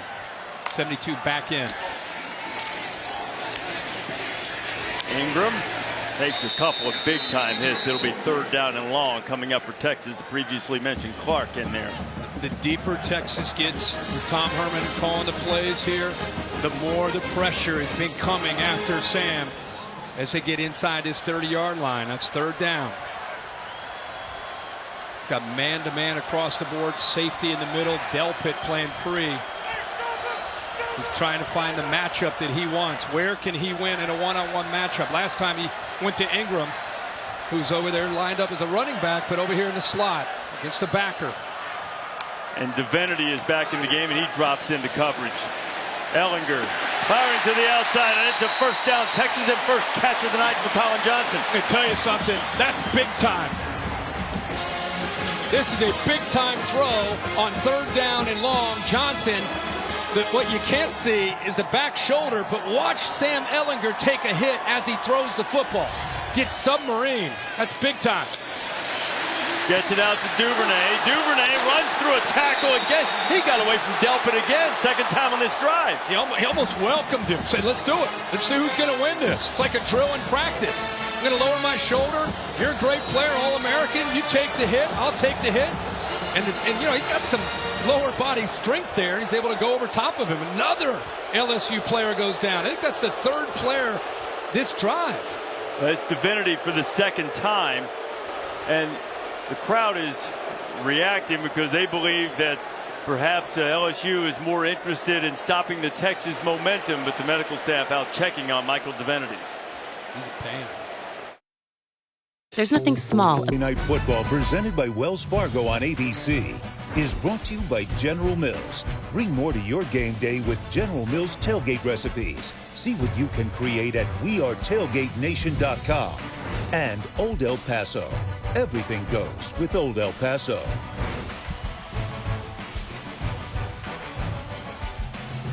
Been anticipating this game all day here in Austin.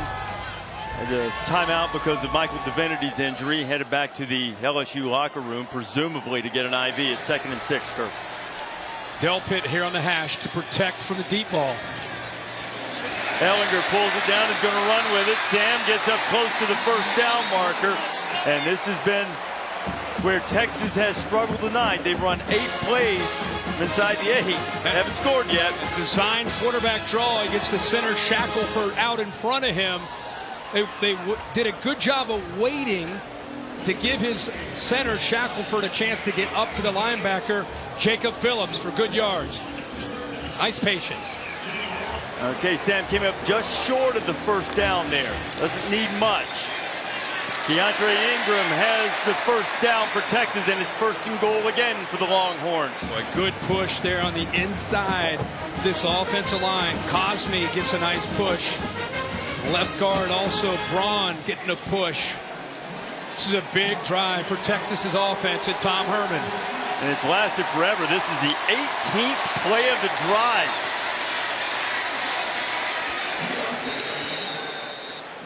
In the 1st half, they had, 8 tries inside the 8-yard line. Came away with no points.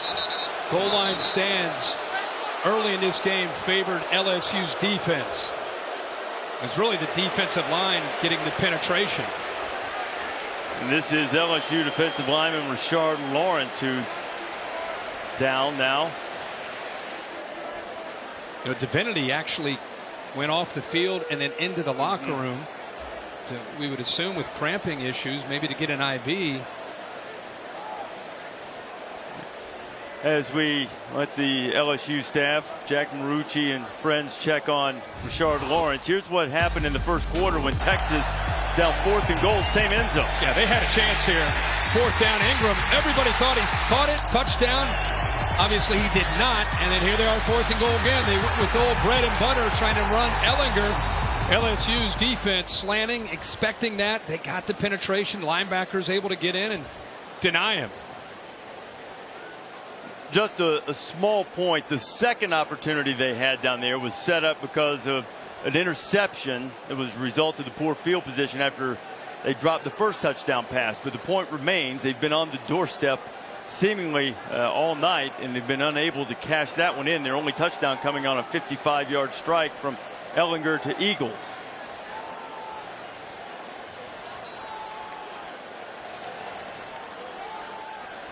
You know, I know the fans have reacted because they feel like LSU is trying to break the momentum, but it is worth pointing out it was 100 degrees here today, and it's still 91 in a temperature. I thought it was 103. No, well, right now you mean up here? Earlier. Well, it might have been earlier, but right now it's 91. 91. It's a brisk 91 here in Austin.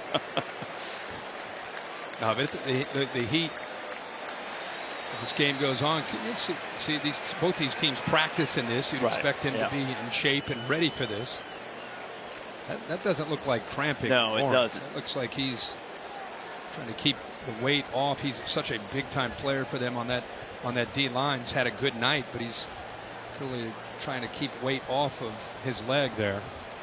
And Dave Aranda told us this week that Rashard's been playing best football of his career. A senior from Monroe, Louisiana.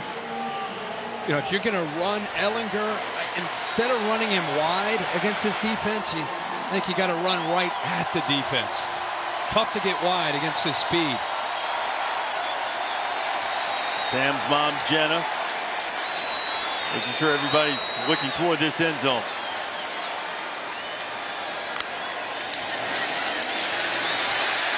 Sam Ellinger. Touchdown, Texas.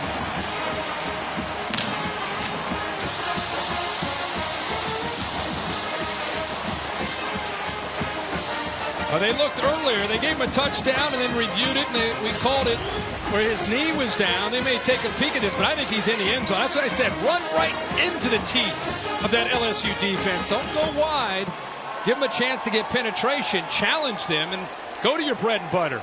Run that power with the quarterback, which has worked so often. And he clearly gets into the end zone for that touchdown. How many quarterbacks do you know that's going to lower their shoulder and drive through a 345-pound nose guard? That's what he just did. Here's the progressive pylon cam. This is what caught him last time. You know, his momentum started to go down, and then it looked like his leg drive pushed him before he touched. They are taking a look at this. See how I kind of elevated up. He elevated up as he was going down, and he got the ball into the end zone. And Sam Ellinger's it. You know, as you pointed out, they ruled in earlier on a touchdown. Texas ended up not scoring, but that's just your basic 19-play, 86-yard drive that ate up more than 7 minutes on the clock. Got a 3-and-out. Got the ball back to their offense. They're down by 13 and now down 6, just the way Tom Herman wanted to start this second half. When it comes to speed. Back here in Austin, they're feeling much better about life. That 19-play, 86-yard drive, and they're not going to stop believing. They're hoping to send LSU home with an L. And the Bayou Bengals are starting to have a little trouble with health as Grant Delpit cramped up on the touchdown play by Sam Ellinger. And LSU has a lot of concerns on defense in terms of health right now, and use their offense to hang on to the ball. It went 3-and-out with its first drive. Fair catch there. It'll come to the 25. We go to Maria. Well, you said it, Reese. A lot of injuries to update right now. Michael Divinity's still in the locker room. I'm told he's getting an IV for cramping, and you see Delpit going off. I also saw him dealing with cramping in that left lower leg. And then also Rashard Lawrence was getting his left ankle retaped. We saw him walking off gingerly earlier. All right, Maria, and it's something the Texas coaches told us yesterday. Great respect for the LSU big defensive linemen, but that after 5-6 plays, sometimes they get a little gassed. It's the loudest this stadium has been since the beginning of the game. Well, they were just told to not stop believing, so they're not. Flags fly. Left side of that LSU offensive line with that crowd noise. Ball start. 77, offense. 5-yard penalty. First down. And Sadiq Charles called.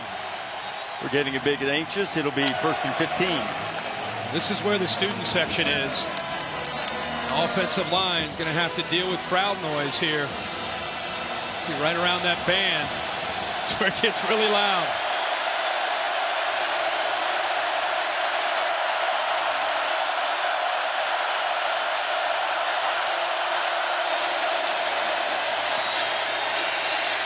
Burrow taking a shot. Chase is out there, and Jamar Chase goes up.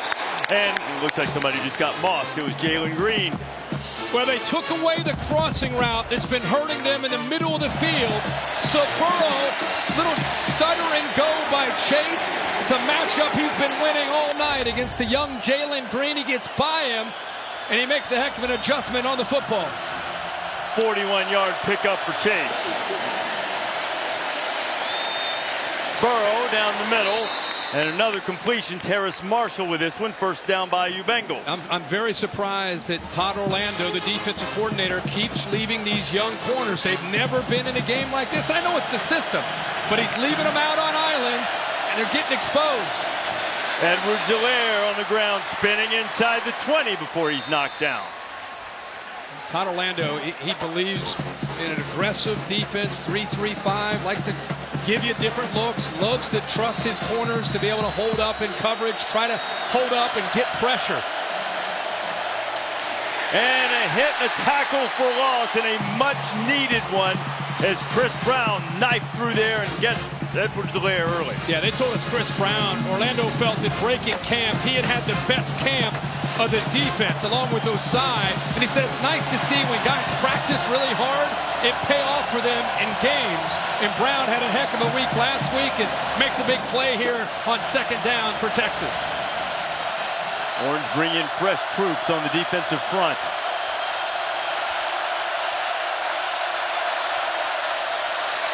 Out in the flat, and Helaire gets drilled as he can't catch it. It'll be 4th down. It's Brown again with the hit. Boy, how about this? He lined him up, knew exactly what he needed to do. We just talked about Brown. He's right in the middle of this defense. Watch him line up against the back. He knows he's going. He's going to go out with him. Even if he makes that catch, he's going to put him on his back well short of the 1st down. So now coming on to try to tack 3 onto the lead and make it a 2-possession game is Cade York. This one is from 40 yards out. The freshman from McKinney, Texas, has made a couple tonight.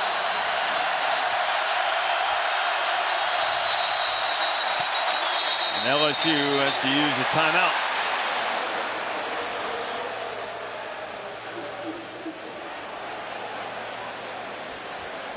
The LSU defense might not mind getting a little more rest while they wait on this field goal attempt. As a struggling actor, Back in Texas, LSU lining up for a 40-yard field goal attempt that would put them up 23-14.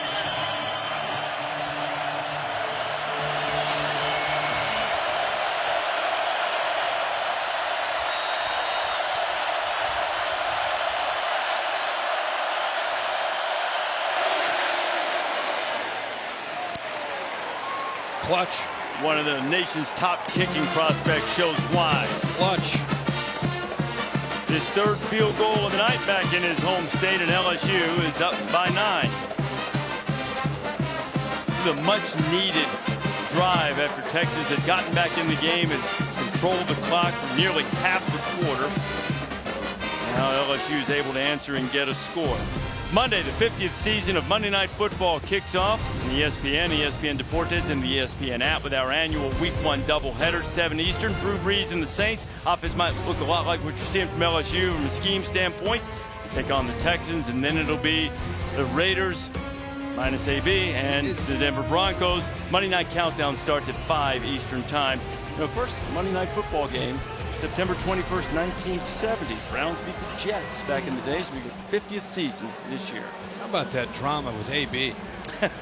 Finally ends, and who comes in to rescue the whole story but Bill Belichick, who's probably the only one who can save AB from himself. And now he gets to go play with Tom Brady. How about that for a reward? Well, I'm gonna chaos. I'm gonna pat you on the back because you predicted said that yesterday. I know. We were sitting in the office talking about it. Couldn't you just see him playing at New England? It'd be perfect. And sure enough, less than 24 hours later, he's headed to New England. Now, the last drive for Texas was a thing of beauty. It really wore down the LSU defense. Yeah, and it got started with the backup running back, Johnson. They started to make some plays. They picked up a few first downs, and then Sam started to get some time to throw. They started to wear down LSU. Johnson finally makes his first catch of the night, and they finish it off after it was, 18 plays with a touchdown. And let's see how they get after this tired LSU defense again. 19-play drive. Most plays in a drive since 2010 for the Horns. Remember, they started, when you do the math, they started on their own 14. It was a clutch, big drive. Ellinger going to try to get it a little quicker this time, and he goes down the middle, and Johnson has his second catch of the night. LSU a lot of times likes to use outside leverage. Here he's lined up to the inside, but the route, he was able to get to the inside despite that inside leverage from the corner, and they get Johnson a football. Keeping it on the ground, and there is Rashawn Johnson again. LSU brought pressure, but again, the line, the backs, good shot. That's probably the biggest thing. Rashawn Johnson gets in there. You think about him running the ball, but I said, how does he do in pass pro? They kind of raised their eyebrows. And I said, after 2 weeks of practice, actually pretty good. Does a pretty good job. We've seen that here tonight. Ellinger, Sam, into LSU territory, inside the 40, and chased out of bounds at the 35. It'll be 1st and 10 for the Horns. How about how they use Johnson and Brewer stacked to go to your left? Instead, they follow the guard and the tackle the other way. Linebackers, 2 of them head in a different direction. Well-designed play, kind of a misdirection. But the linebackers read their keys. Those 2 H-backs, they follow them, and instead he follows the lineman around the right side. Duvernay. Devin Duvernay. Duvernay down to the 20. Man. All over my notes, I have Duvernay at this H. Little Jordan Humphrey into the NFL. They lose size and some power, and they pick up some quickness. Duvernay's, he's showing you he's not as tall as what we saw last year from Humphrey, but man, he's got some power after the catch. He's found the right spot in this offense, and he's made some big plays, particularly in the second half. Here he comes. He can throw it. He threw it earlier, and he'll decide to keep it himself. And Duvernay, after all of that, got back to the line of scrimmage. Remember, he threw one to Ellinger in the first half. Yeah. Job by LSU having a discipline to take that away. Lineman staying in position, not getting downfield, just in case he actually wanted to throw it back to the quarterback. LSU took it away. This LSU defense getting its oil checked right now in terms of stamina. Been on the field for most of the third quarter. Good job by Johnson picking up the pressure in the corner to Duvernay.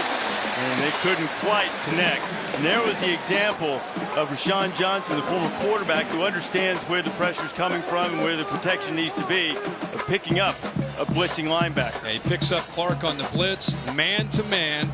They go to the inside receiver, Duvernay, who has all that space to the outside, matched up against Vincent as a safety. And Sam had time. They picked the blitz up, just not able to throw it accurately.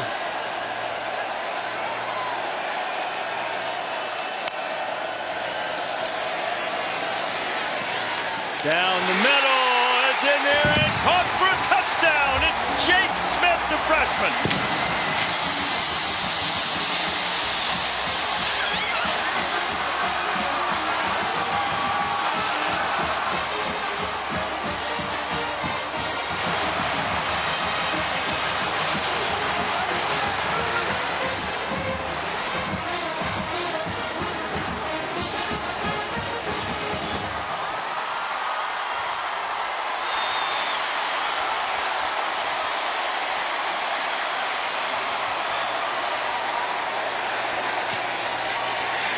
Back to a two-point game. Kurt Stetter, the right tackle, makes a nice block on Chason. Over here to the right, trying to get to the outside. He picks him up, comes out here, but you're going to get two vertical receivers down the right side. Watch who they pick on. Trying to find out what this safety wants to do. Is he going to stay wide, or is he going to come to the inside to take away Smith? He gives him just enough room to pull the trigger to the inside to the true freshman. The eyes to move the safety, comes back, throws it on a line, and the body of Smith protects the ball from Harris being able to get around him to it. What concentration by the true freshman. And the Horns, just like that, are in this game and making things really interesting. I'm going to tell you, Ellinger hasn't been his most accurate over the course of the evening. But that one, I mean, he knocked the net off the edge of a post with that one. That hole was tiny, and he put it in there. What a throw. How about the kid holding on to it, the freshman out of Phoenix. And now LSU has answered Texas' last touchdown with a field goal drive. It's it back to Joe Burrow. Back-to-back drives. Down, at halftime, you're down 20-7. Maria talked to Tom Herman.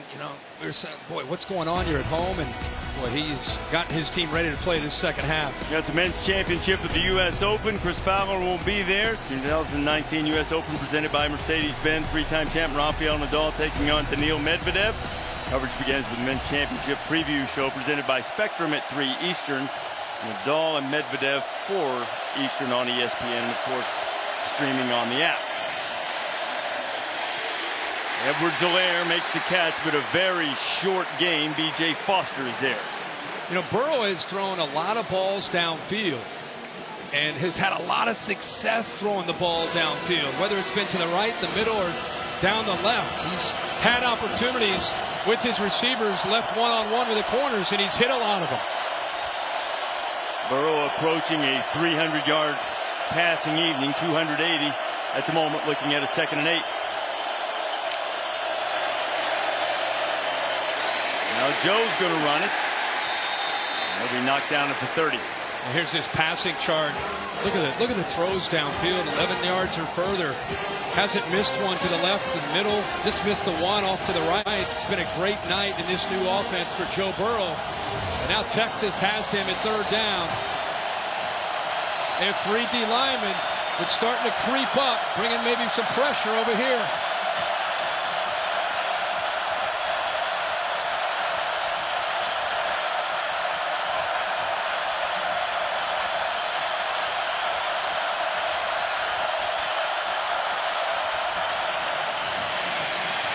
Burrow throwing it out. There's Jamar Chase for the 1st down. What was he, 4 of 5 to the left? Now he's 5 of 6.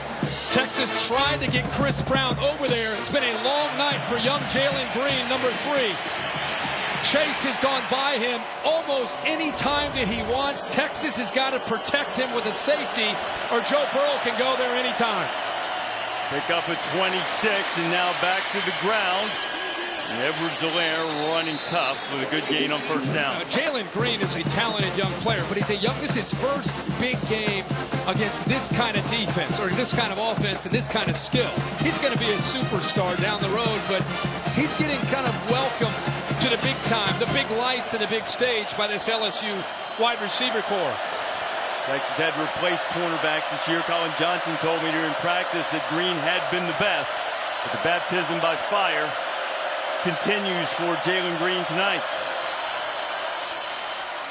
And the pop into Jefferson, and Jefferson has the 1st down inside the 30 and down to the 26. And there's the RPO run-pass option. Reading here, if he gets involved, you're going to have to throw the football right behind him. Put the ball into the back stomach. He blitzes, ball is out quickly. Recognition, comfort, command by Joe Burrow. Well, my friend, I think we've got ourselves a fourth quarter here in Austin. What do you say about it? Do it. 23-21, LSU with the lead and the ball. That's the end of the third. We'll be back after this message and a word from your local ABC station. Let's take a look at one of AT&T's best performances, BYU and Tennessee. 20 seconds to go. BYU down 3. Zach Wilson to Micah Simon. A 65-yard connection. That would set up a field goal with 5 seconds to go. It was good. BYU now just scored first in overtime. This game over on ESPN. Reese Herbie, back to you. Wow, Cassidy, that's something in Knoxville. Again, LSU right now on the move against Texas with a first down at the Longhorn 26. Joe Burrow into the end zone. Touchdown LSU, Terrace Marshall. Keep saying it. Can take it anytime they want against the corners. These corners are overmatched against these LSU wide receivers and Joe Burrow. Got a safety who gets occupied by Justin Jefferson. It creates a one-on-one to the outside. And the big, tall Marshall, who's got tremendous upside, and a mismatch this time with Kobe Boyce. Boyce on one side, Green on the other, left on islands against this talented group of receivers. Again, they've been exposed all night. Herbie, that puts Marshall at 100 yards. LSU has 2 guys with 100 yards receiving. Another catch for Jefferson. It might be 3. Bayou Bengals up 9. When you finally stop working, will it... That's the holy grail for college football teams. The College Football Playoff National Championship Trophy presented by Dr. Pepper. Monday night, January 13th in New Orleans is when that trophy will be claimed in the College Football Playoff National Championship game presented by AT&T. Semifinals in the Chick-fil-A Peach Bowl and the PlayStation Fiesta Bowl pretty early this year on December 28th. Only a couple weeks in, Reese, but can you imagine a quarterback improving any more than Joe Burrow from 2018 to 2019 in this system? Got him back to the gun, got him with what he's comfortable with, and has a great group of receivers. It's a totally different deal with Burrow and the LSU offense. You know, we heard all week about DBU. Texas has kind of started to claim that this year. I didn't really know they were in the discussion. I thought it was more about LSU, Ohio State, Florida maybe, but they've been claiming that. LSU didn't like that. This is in the pregame, the warm-up. They took exception to that. They were fired up and actually rallied them this week and, of course, tonight. And all I know is Joe Burrow's had a pretty good night against this young secondary. 23 of 30, 344 yards. Still has almost this entire fourth quarter to go.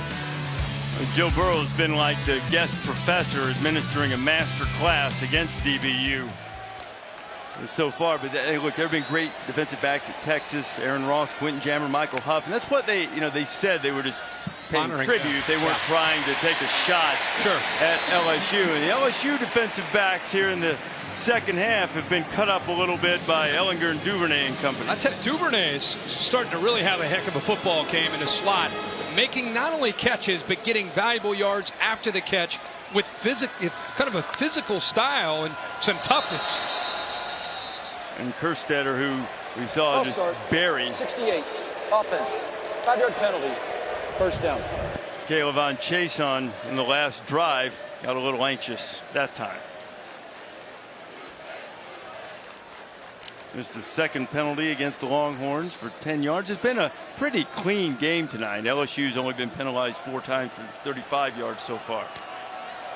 That same look with their 2 backs to the left, H-back and a running back. You know, he ran to his right out of that formation on that last drive. Deontay Ingram is knocked down. Jacoby Stevens making the tackle. You see Grant Delpit stepping in. Maria telling us a few moments ago in the break that Grant got an IV. He'd been cramped on the touchdown play that Texas had back in the lineup. It's great to see the leader in the back end. Also Michael Divinity, 45, who went in a little earlier with cramps. Nice to see him back as well. Big fourth quarter ahead. Every drive counts. Second down and 13. Ellinger right on the money. It's Duvernay again with his 7th catch of the evening, and he picks up the Texas first down. LSU loves to play man-to-man. They love to challenge their receivers. That time, 2nd long, they're playing a little softer. See, the Stingley, the freshman, kind of sinking in coverage. Good call to throw that out into the flat, give him some room to run after the catch.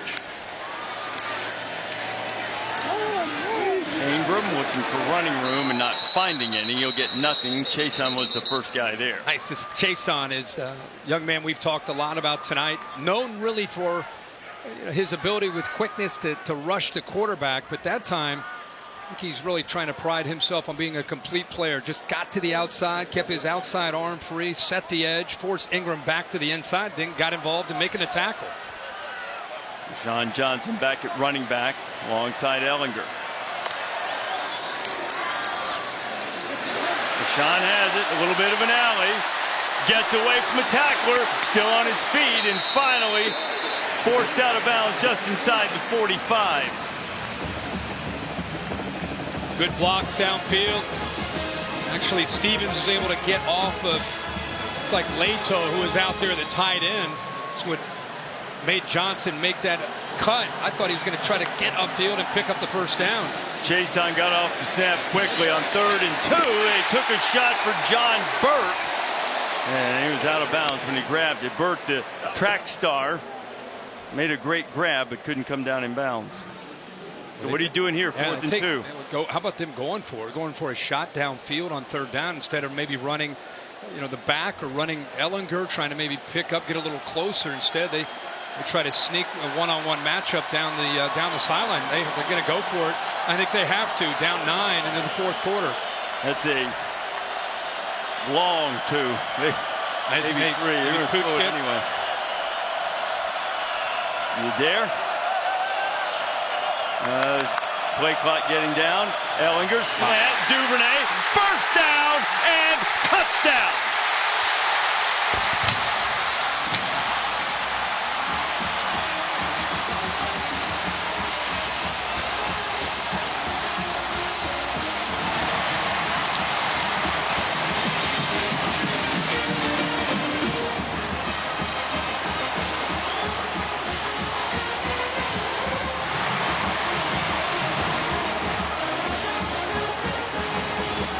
That's why you go for it. You got a veteran quarterback. You got confidence in him. You're an aggressive head coach. You go for it, and never even question Sam Ellinger. Man-to-man at LSU. They go to the man who's been making the plays here in this 2nd half. Duvernay gets underneath the coverage, and then we've been seeing this, breaking those tackles and getting to the end zone. 30-28 now. LSU by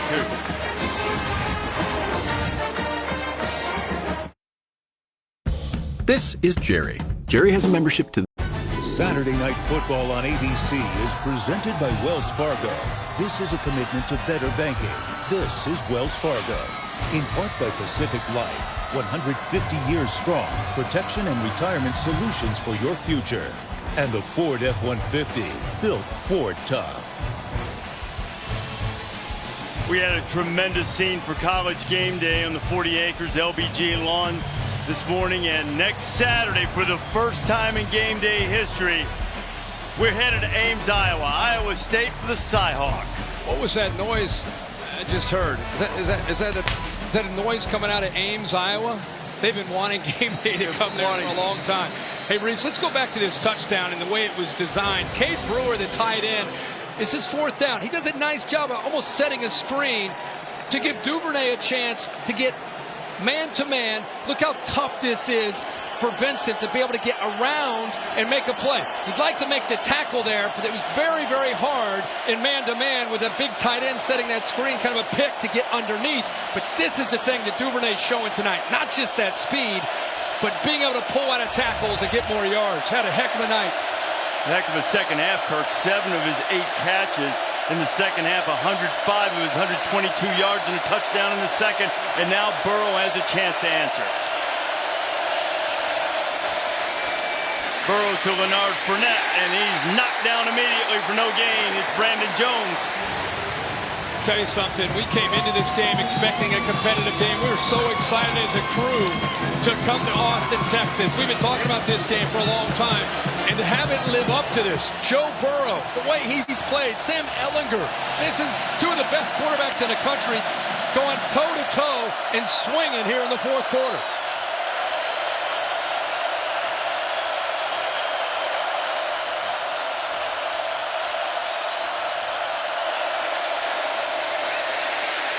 Burrow took a hit, completed the pass to Jamar Chase. First down, LSU. Boy, he did take a hit. He knew it was coming with Osai on the blitz. Stared down the barrel and made the throw. Osai comes around. He comes around. Look at, he knows it's coming. He knows it's coming, and he's going to take the hit. It's a clean hit. He throws it accurately. Burrow pass deflected, but still caught. In short game for Joe's 25th completion of the night. Notice that Todd Orlando, the defensive coordinator from Texas, trying to help his corners. What can he do against these great receivers? He's trying to bring them up tighter. Look at the bottom of the screen. You got Green now real tight, trying to make these receivers work to get open.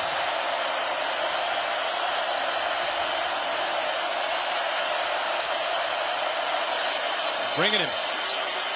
Burrow down the middle, and Thaddeus Moss makes the catch. That was a tremendous grab of an off-target throw. Nice job by Moss. Joe Burrow, the experience of Burrow again coming into play. Watch his eyes. He looks off the safety, knowing he's going to come back and hit Moss over the middle. Burrow taking a shot, looking for Chase, and it's out of bounds. Yeah, he got hit right as he threw it. In fact, there's a flag down in the backfield. Personal foul, roughing the passer. Number 32 in defense, using his weight to drive his opponent into the ground. 15-yard penalty for the previous spot. No automatic first down. That is Baton Rouge native Malcolm Roach, perhaps a little over-emotional and overzealous in getting the penalty. Yeah, the last two plays, in fact, he's gotten into the backfield and hit Burrow right after he threw it, and that time he gets caught. Well, that's a big penalty. Moves the ball now inside the 25-yard line.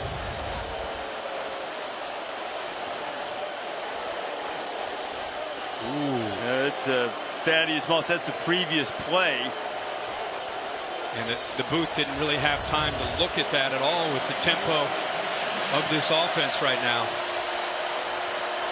And then the penalty, and now LSU is driving again. Burrow to the outside and going down to the end, and the catch by Terrace Marshall. Dave, you believe, Dave Katai, you believe that Thaddeus Moss's play was catch? Well, remember now, the ball can hit the ground as long as he doesn't lose control. Back to the ground. Edwards-Helaire has control of the corner and control of the end zone. LSU back in the house. A great offensive answer. That's exactly what LSU has done here in this second half. Just as Sam Ehlinger in Texas' offense puts them back within striking distance, Burrow comes back. The offense answers. Nice mix of run and pass. And once he got through that initial surge, he bounced it. Nobody left. Those linebackers are blitzing. There's nobody left, and he walks into the end zone. These defenses are gassed, and Brady and Insminger are drinking it up. Flourishing. That was a blink of an eye. What was that, 6 plays? 75 yards? This is not LSU, man. So much for 4 corners, milk the clock. Oh, no. They're going down to score. 37-28, Edwards-Helaire. Whoop. Now, don't get too anxious, Clyde. The studio update back to Knoxville. Double OT. Tyson Williams gets some help from his friends for the 5-yard touchdown. BYU wins, and after losing to Georgia State last week, Tennessee falls to 0-2 for the first time since 1988. Right here. Yeah, it's good. It's good. Hey, this is what we say. This is what we set our dynasty right here. This is what we set our dynasty right here. Michael Divinity stepping up to provide that leadership. Without Devin White, who's going to step up in a game like this?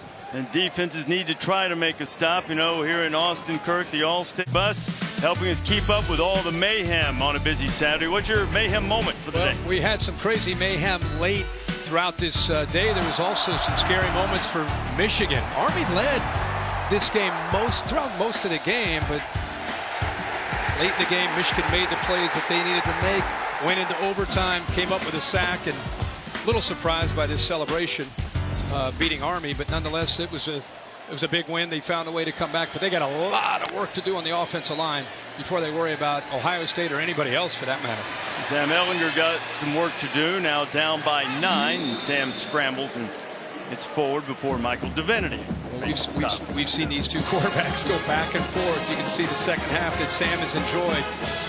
And I think it's also the way Tom Herman, Tim Beck have called this second half much more aggressively, a little bit more in attack mode against this man-to-man coverage that LSU plays. Pressure coming. Divinity is cut down nicely, but there's other pressure on Ehlinger, and Ehlinger is knocked down.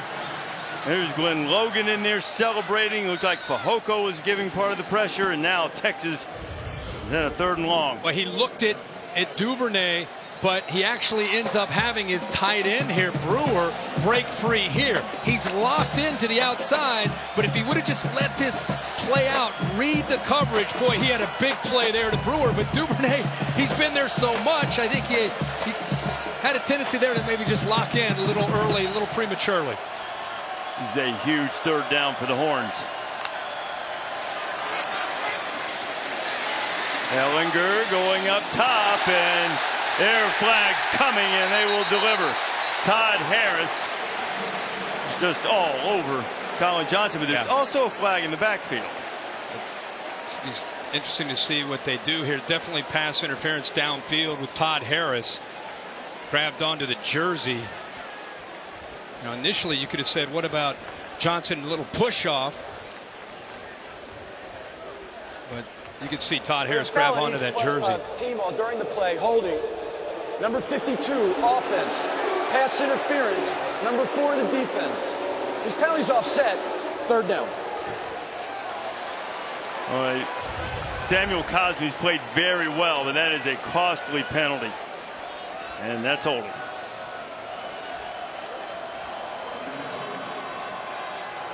Throws him right down into the left leg of Sam Ehlinger.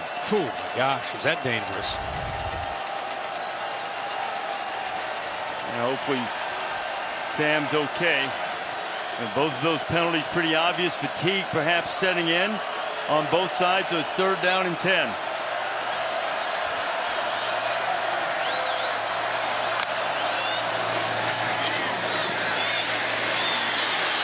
Ehlinger buys a little time, and he finds his man Colin Johnson for the 1st down. That was a huge throwing catch for the Horns.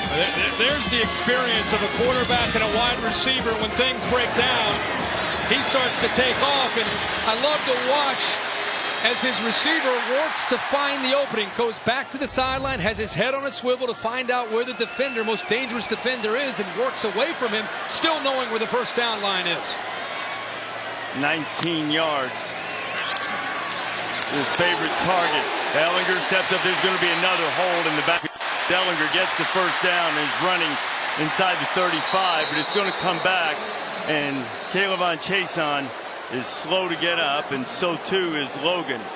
Kirkstetter held Chason, who's trying to get around the edge. There's 2 fouls on the offense during the play. Holding number 68 and holding number 73. Only one will be enforced. 10 yards, 1st down. Just tries to tackle Chason. Leg looked like it kind of buckled there when he was trying to get to the corner. And working on the ankle. Caleb hurt an ankle early in fall camp this year, and we'll check on their status when you come back. I'm a parking guy, and on game day, it's game summary. How about these quarterbacks? We talked earlier, you hope when you come into a game like this, you get a good matchup, and then you hope that the stars play well, and they have done that. Burrow has been magnificent tonight in this new offense, close to 400 yards, and Sam Ehlinger has continued to bring the Horns back after they were down 13 early in the game, and keeps giving them a chance. Ehlinger back to work underneath, and Eagles gets away from Divinity, but Divinity held him up long enough to let reinforcements come. Divinity was on the sideline trying to get his team fired up, and you know they've got some injuries. They've got some players down. Divinity was out himself in the locker room, we think, getting an IV because of cramping, but he is now back. Lawrence, one of the leaders up front, is out. You just saw Logan walk off the field. Chase on has been out, so it's a survival of the fittest for this LSU defense, and guys like Divinity got to be able to make plays. Delpit missed a little time, but he's back out there, number 7, the All-American at safety. Goes to the top of your screen. It's outside the 40. Here's Ellinger. A lot of room for Sam to run if he wants to. Ellinger across the 40, and he takes a big hit. Coming in and knocking him down was Marcel Brooks. You had Queen coming from one side and Brooks coming in from the other. There's Queen trying to hit him head on. And then eventually Brooks catches up to him. You know, they've been hearing about how physical of a runner he is probably the entire offseason. You know, they've heard it all this week. His coaches have tried to get this team ready to take on Sam. And you've even heard some of their players talking this week coming out of Baton Rouge. I know Chason was quoted, who's from the state of Texas, saying, you know, he's more of a runner than he really is a thrower. So they're trying to take their shots when they can. Converted a 3rd and long last time by getting 19, and they've converted it again. It's Duvernay making the grab. Well, that scramble in 2nd and forever at least got him to 3rd and manageable, or at least they had a chance. Had enough time to be able to let that route work, and Duvernay once again finds the soft spot in that coverage. Nice big throwing lane in the middle there too for Ellinger. Now they're going to look at it again, Kirk, and see if Duvernay made the catch. I say absolutely. Catch? Catch. Catch. At Staples. John McDade having a look. After video review, the ruling on the field of a catch for a first down is confirmed. And another 3rd and long converted by Sam Ellinger and the Longhorns with just under 6 minutes to play, down 9 into LSU territory. How's that for a second half? 8 receptions, 117 yards, and a touchdown. And they just keep going back to him. Whether it's a safety, you know, if it's zone, he's finding ways to get open in that slot. Caleb Chase on his return for the LSU defense. Ellinger on first down. Has a man out there. Ellinger, and there's going to be pass interference flags coming on Christian Fulton. Well, we keep waiting for Colin Johnson to make plays, but they're just as confident in Brennan Eagles, the sophomore who's 6'4", who has great speed for his size. Fulton's beaten, has to try to grab onto him. Fulton's had a little bit of a rough night himself. Had a few pass interference calls. Well, that one might have been the right one. If he didn't do that, it might have been touchdown. It's only 15 yards instead. That's right. Part of the adjustment with Duvernay having a big night in the slot is the safeties at times get a double team and can open up some things on the outside for Johnson and Eagles for one-on-one chances. 1st and 10 from the LSU 30. Oh, Ellinger can't afford the sack, but he took it, and guess who's there?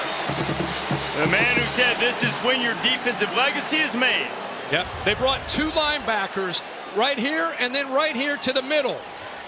The back Johnson can only pick up one of them, Jacob Phillips, so it frees up Divinity.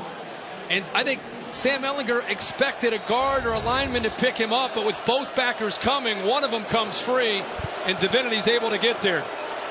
They lost 12 on it. Another LSU player is down. This time it's Todd Harris, the defensive back.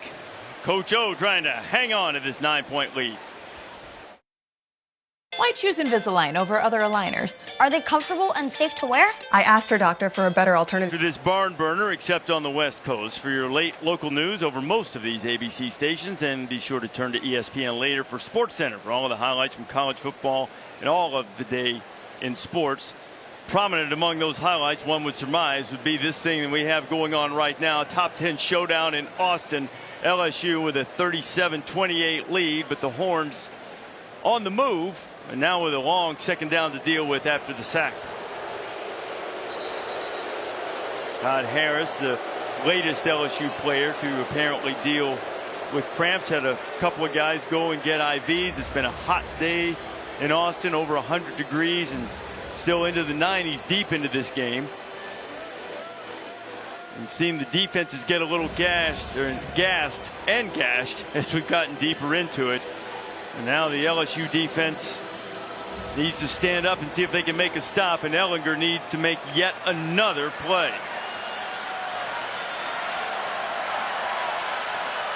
He's been doing it all night.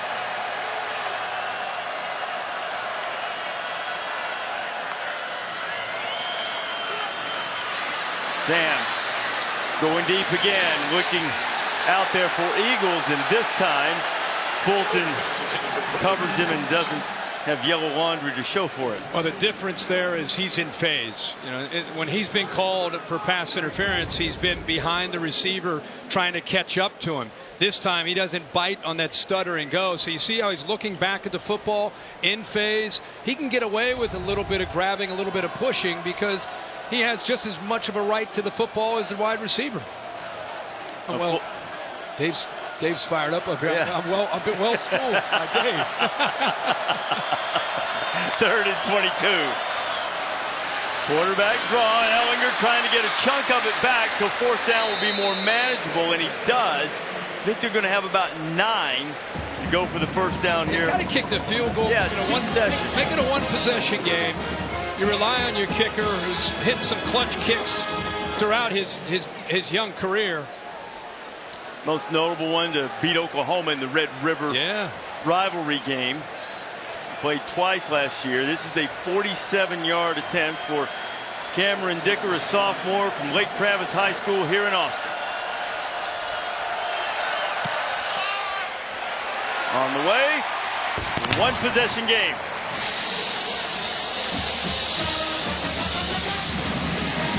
Under 4 minutes to go. Horns have all their timeouts, but their defense going to need to slow down LSU, something they haven't done much in the 4th quarter. Aerial coverage tonight provided by Goodyear. From end zone to end zone, Goodyear is more driven. Also like to remind you to help people affected by Hurricane Dorian. Your donation will support Red Cross preparation, response, and recovery efforts in the United States and the Bahamas. Go to redcross.org/ESPN or call 1-800-RED-CROSS. Donate now, and certainly our hearts continue to go out. And if you can help, we hope that you will. So now, under 4 minutes to go, Texas defense hasn't done much. What do they need to do? Now, I'm surprised Texas or LSU bringing the hands team out. You got 4 minutes to go, and you got 3 timeouts. I mean, I know the defense hasn't played great, but you got to kick the ball down the field and hope your defense can get them, the LSU offense, off the field. It's been tough to do for them, obviously, from the 2nd quarter on. Yes, this hands team, I might just try to pop it down around the 35 and see if you can create a scramble and maybe get another member's bounce. Instead, they'll play it safe and hammer it deep. LSU will start on the 25. Joe Burrow has had a career night.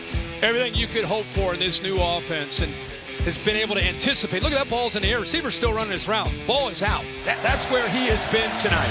In rhythm. Even at times when they've challenged him. Look at the accuracy, where he's putting this football. And he's playing with a ton of confidence. Recognizes the weakness, sees that hole, man-to-man, makes a perfect throw. What I want to know is, do you run the ball? Do you work clock? Do you force them to use timeouts? Texas has got to pin their ears and come after Burrow and anticipate the run. They've got to sell out here, which means they got to leave their corners in man-to-man coverage, which has been a problem all night. We're approaching 1,000 yards of offense here tonight, partner. LSU's at 500. Look at Burrow, complete. This Harris Marshall ball came out. Right now. Line judge coming in and pointing down. The ruling on the field is a catch by the receiver and then tackled down by contact prior to the ball becoming loose. He came in right away. By the way, my point of, look at this, Ellis. I mean, are you kidding me? Are they going to get conservative? They're going to run the ball? They're going to make Texas use timeouts? Instead, they come out throwing on the very first play. The whistle's blowing. I think they want to take a closer look at that. I don't know that I've seen a definitive look. Tom Herman's trying to get a timeout to give them more time to take a peek. Joe Burrow trying to go fast. He's forcing these officials upstairs to take a look, see if that ball came out. It looked like the back of his arm touched the ground and then the ball came out, which would mean he's down. Yep. And David, runner's down right there.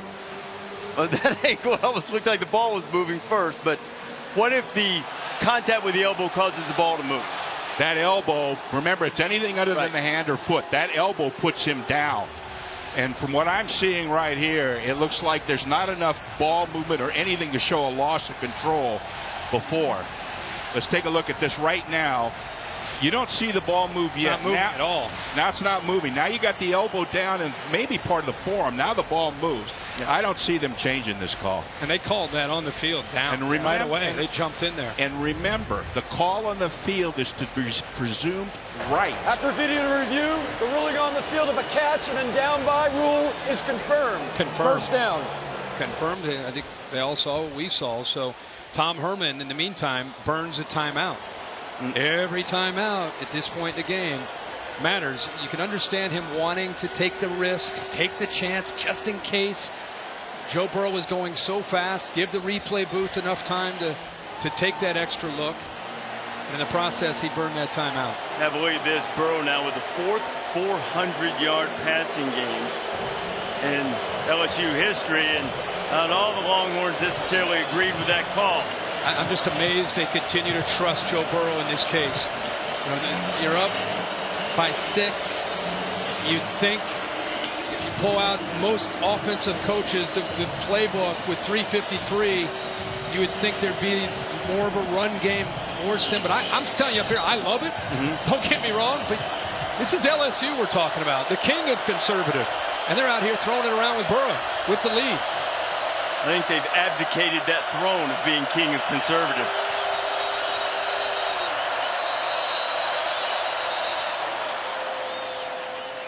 Tom Herman talking to the officials about, I called a timeout. Maybe he's looking for a few more seconds on the game clock.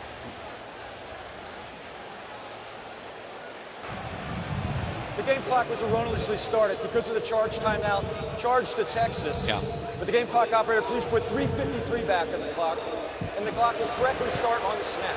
Tom Herman's thinking, we're playing here in Austin, fellas. He's looking up at the boys like, come on, man, help me out. Who he needs help from right now is the defense, which has been filleted by Joe Burrow, particularly here in the second half. Really started in the second quarter and hasn't let up much. Look at those eyes.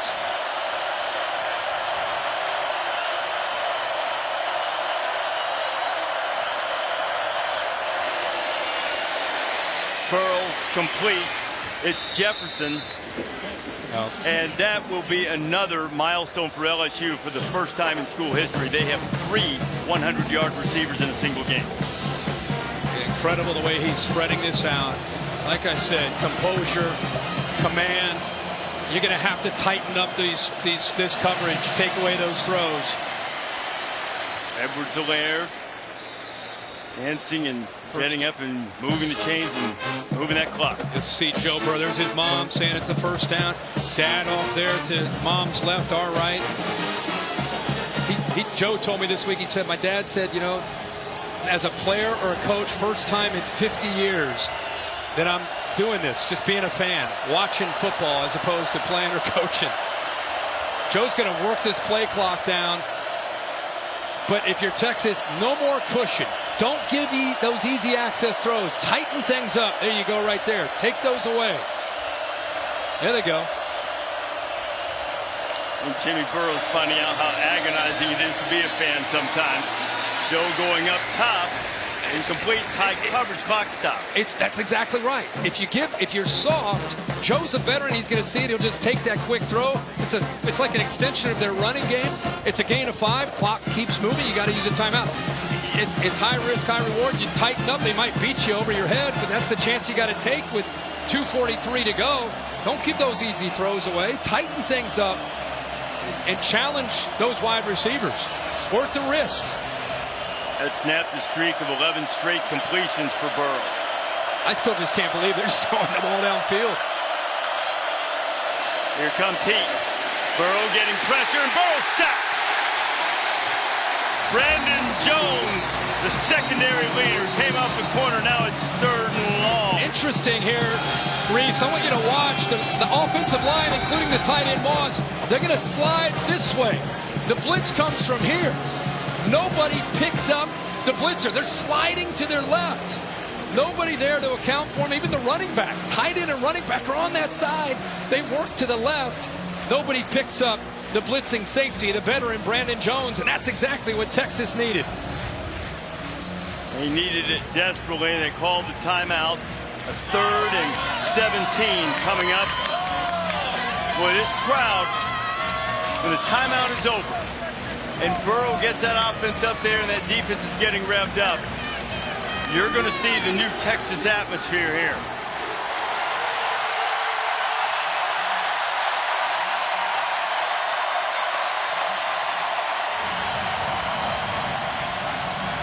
We stay tuned for the Ford wrap-up coming up immediately after the game with Cassidy Hubbard when we wrap up here. Matthew McConaughey fired up. LSU has been throwing. They've been aggressive. Texas down to their last timeout. It's 3rd and 17. Don't you think you got to run it here? Use that last timeout. 3rd and 17 is a hard ask. If you do, you still give them 2 minutes, but no timeouts. You do have a veteran in Ellinger running the offense. But first, what can Burrow do with his 3rd and long?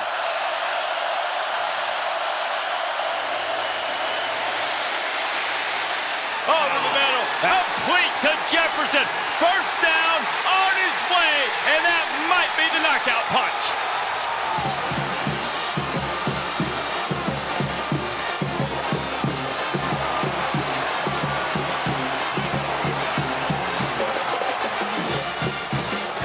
And that is the difference in LSU.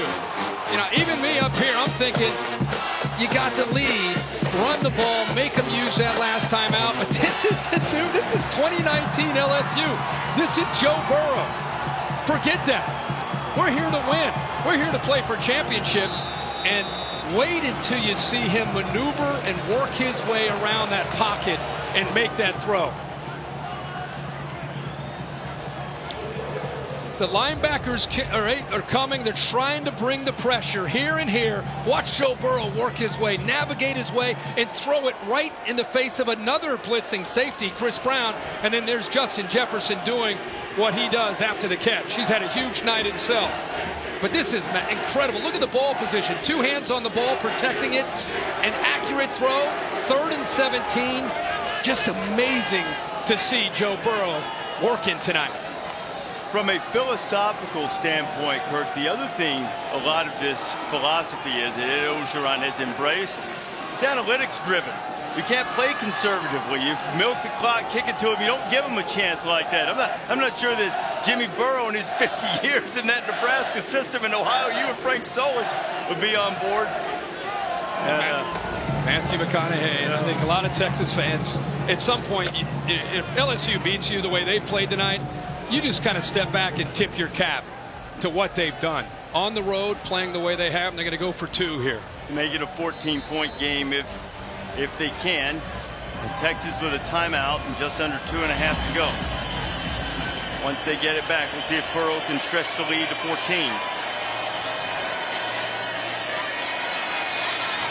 Into the end zone, and it's good.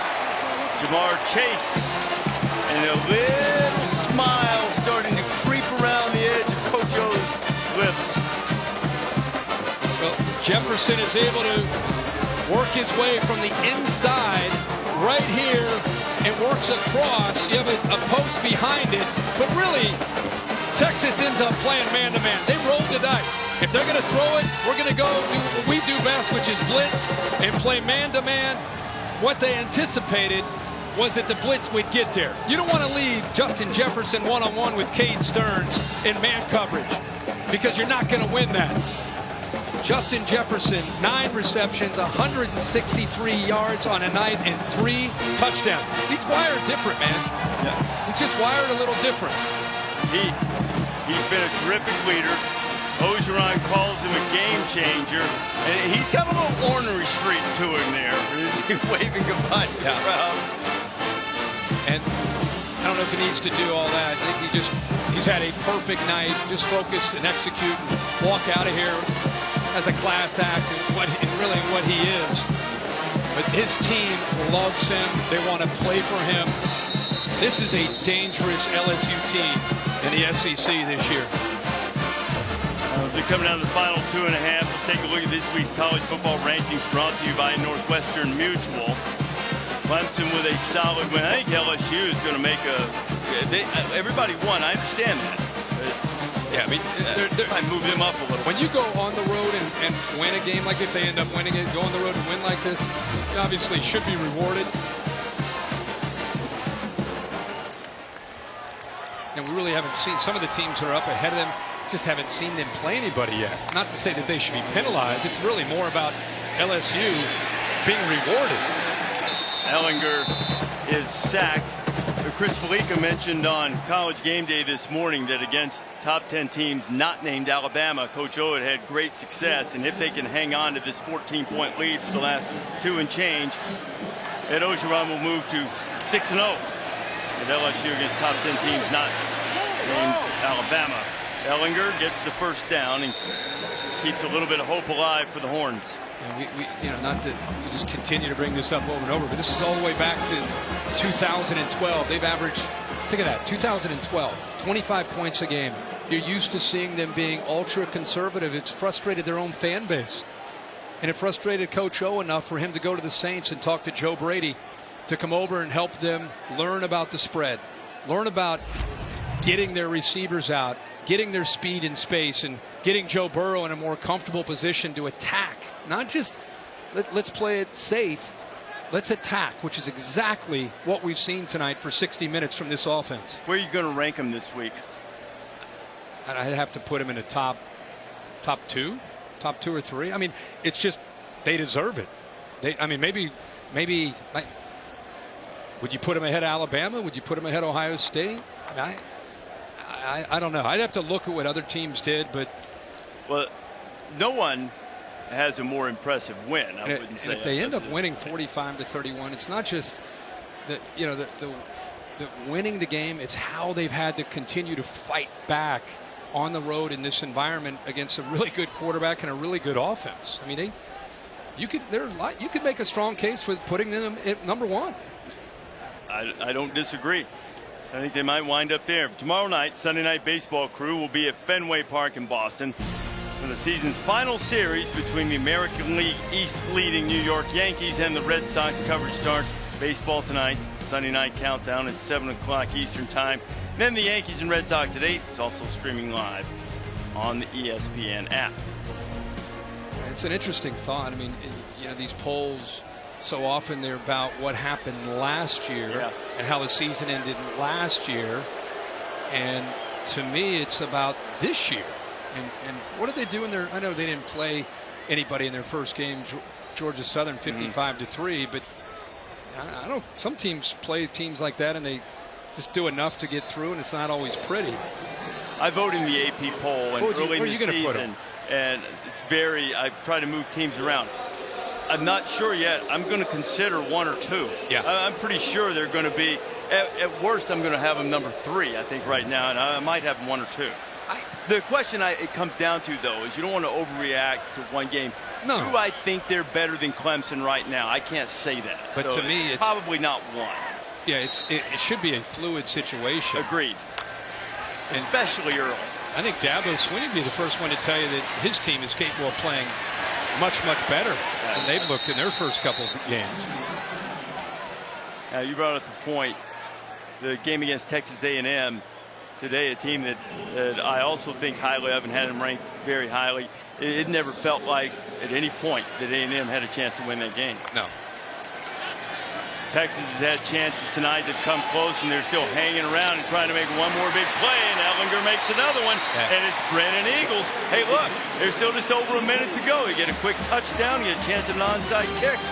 Well, you wouldn't expect 11 to go away. Nope. He's just going to keep fighting to the last whistle. Very similar approach that Joe Burrow has as far as his competitive spirit. And you're right. I mean, if you can punch one in and still have an onside kick. Ellinger's approaching a 400-yard passing night as well. And Ellinger will pull it down and head to the sidelines, get out of bounds and stop the clock, chased down by Jacoby Stevens.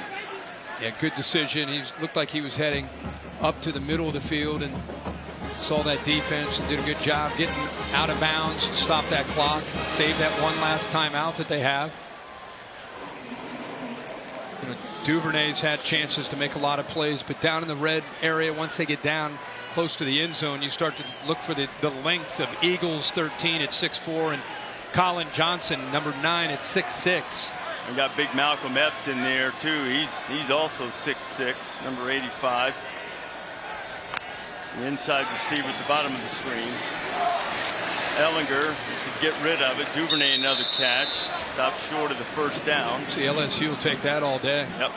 Tackle him short of the first down, middle of the field. They're giving that up all day. Let that clock keep moving. Texas still with one timeout in his pocket, hoping to be able to hold that one. Duvernay to get the first down and get out of bounds, and he does. And it looks like a holding call right in front of where he was trying to get around. Stingley could not get away from the Texas wide receiver. Number 13, offense. Eagles. 10-yard penalty, third down. The Eagles has had 5 catches for 116 yards and a touchdown tonight. Called for the hold. This is a really, really good Texas team too. They've fought valiantly. They've a little thin in some spots, most notably at running back, some spots on defense too. But this is a good team. They're going to have to get better at corner before they get ready down the road for Jalen Hurts and Lincoln Riley. But this is a good team. This is going to be a very competitive team. You know, that whole Texas is back. They're not back. This is a good football team that still has a lot to accomplish in 2019. 38 seconds. Texas fight still showing. The time is dwindling away and the mountain is steep. Ellinger throwing to the end zone. Colin Johnson, that'll be pass interference. He got behind Todd Harris, and Todd Harris said, I'm just going to tackle you. I'm just not going to give up the touchdown. It's a smart play. Yeah. Again. Yeah. In the NFL, it's at the ball's at the 1 yard line. Yep. And here you're gonna give up some yards. But Harris, you can see he just went airborne. See how Johnson got behind him. If he doesn't do that, it's a touchdown. Good adjustment by Colin Johnson working to get behind Todd Harris. So Texas picks up this first down. They'll move the ball to the 15 now. You know, you never want to do something that you don't practice, but in theory, you could just tackle the receivers until the clock keeps winding down and run them out of time. So if you're going to give up a quick touchdown, you might as well do what Todd Harris did. Into the end zone, and a quick touchdown is there, and it is Duvernay. And Texas, maybe just the slightest of hope, but there's still breath. They'll get it to a 7-point game with the extra point, and then a chance for the onside kick. A heck of a throw over the linebackers and between the safeties. That's the weakness of that coverage with the 2 high safety look. Cover 2, tries to move that safety and then throws an absolute rope to Duvernay, who's had a best night of his career. Ellinger with that touchdown pass, his 4th of the night, goes over 400 yards himself, and it's 45-38. Later tonight on ESPN, after Stanford and USC, stay tuned for SportsCenter. Stan Brett and Zubin Mehenti, and all the coverage of Antonio Brown being released by Oakland and is predicted by Kirk Herbstreit, signed by the New England Patriots. Kirk's going to join the show. We'll talk about reactions to this game and the whole day in college football. Serena Williams lost at the U.S. Open, and we'll check out that, and they'll have reaction for that on SportsCenter after football on ESPN, streaming live on the ESPN app. Comes down to the onside kick, 22 seconds. If they were to recover it, still have the 1 timeout. So it's about recovering the onside kick, which is always tough. But if they do, it's not just throw the Hail Mary, but you might have about 20 seconds left, plenty of time to try to hit a crossing route or something to get you down inside the 30 or inside the 20, and then you take a shot or 2 to the end zone. But first things first, they've got to try to get on top of this onside kick. And because of the rules have been adjusted over the last few years and the with the idea of player safety in terms of how you're able to hit and block the receiving team. Recovering the onside kick has become even more difficult than it already was. But that doesn't mean it can't be done. Texas is going to try to keep on living with this onside kick.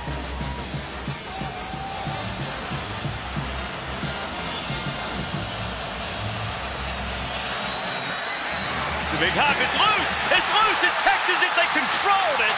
If they controlled it before it went out of bounds. And now it looks like LSU. Colin Johnson, oh my goodness, went airborne to come up with it. And just, I don't think he was able to hold on to the football. Boy, oh boy. And that's the guy, if there's a guy you want to try to extend to catch it, it's Colin Johnson. Never had possession of the football. A few got blocked along the sideline. What a shot he had at. Oh my goodness. Takes a perfect bounce, goes somehow just right through all the LSU players, but he never seen the ball on the ground. Never had it. The ruling on the field is that the first and only touch of the ball was by the kickers legally after the ball went 10 yards. However, he failed to secure it before it going out of bounds. This is a kick out of bounds. 5-yard penalty from the ball went out of bounds. Hey. First down, receiving team. If he's able to hold on to that, watch him go airborne. They have the ball at the 47-yard line with 20 seconds left in a timeout. And that's the guy. That's exactly how you draw it up. Great job by the kicker. Snuck it through LSU, and there's your best receiver with the best hands laying out, just unable to hold on to it. That is the kind of thing that absolutely is agonizing for a player of his caliber. Just right there, he landed in bounds, and he just been able to secure it. I mean, there was no question that he was in bounds when he hit the ground, and these two warriors meet. I've called them mirror images, and they are, and they both were valiant.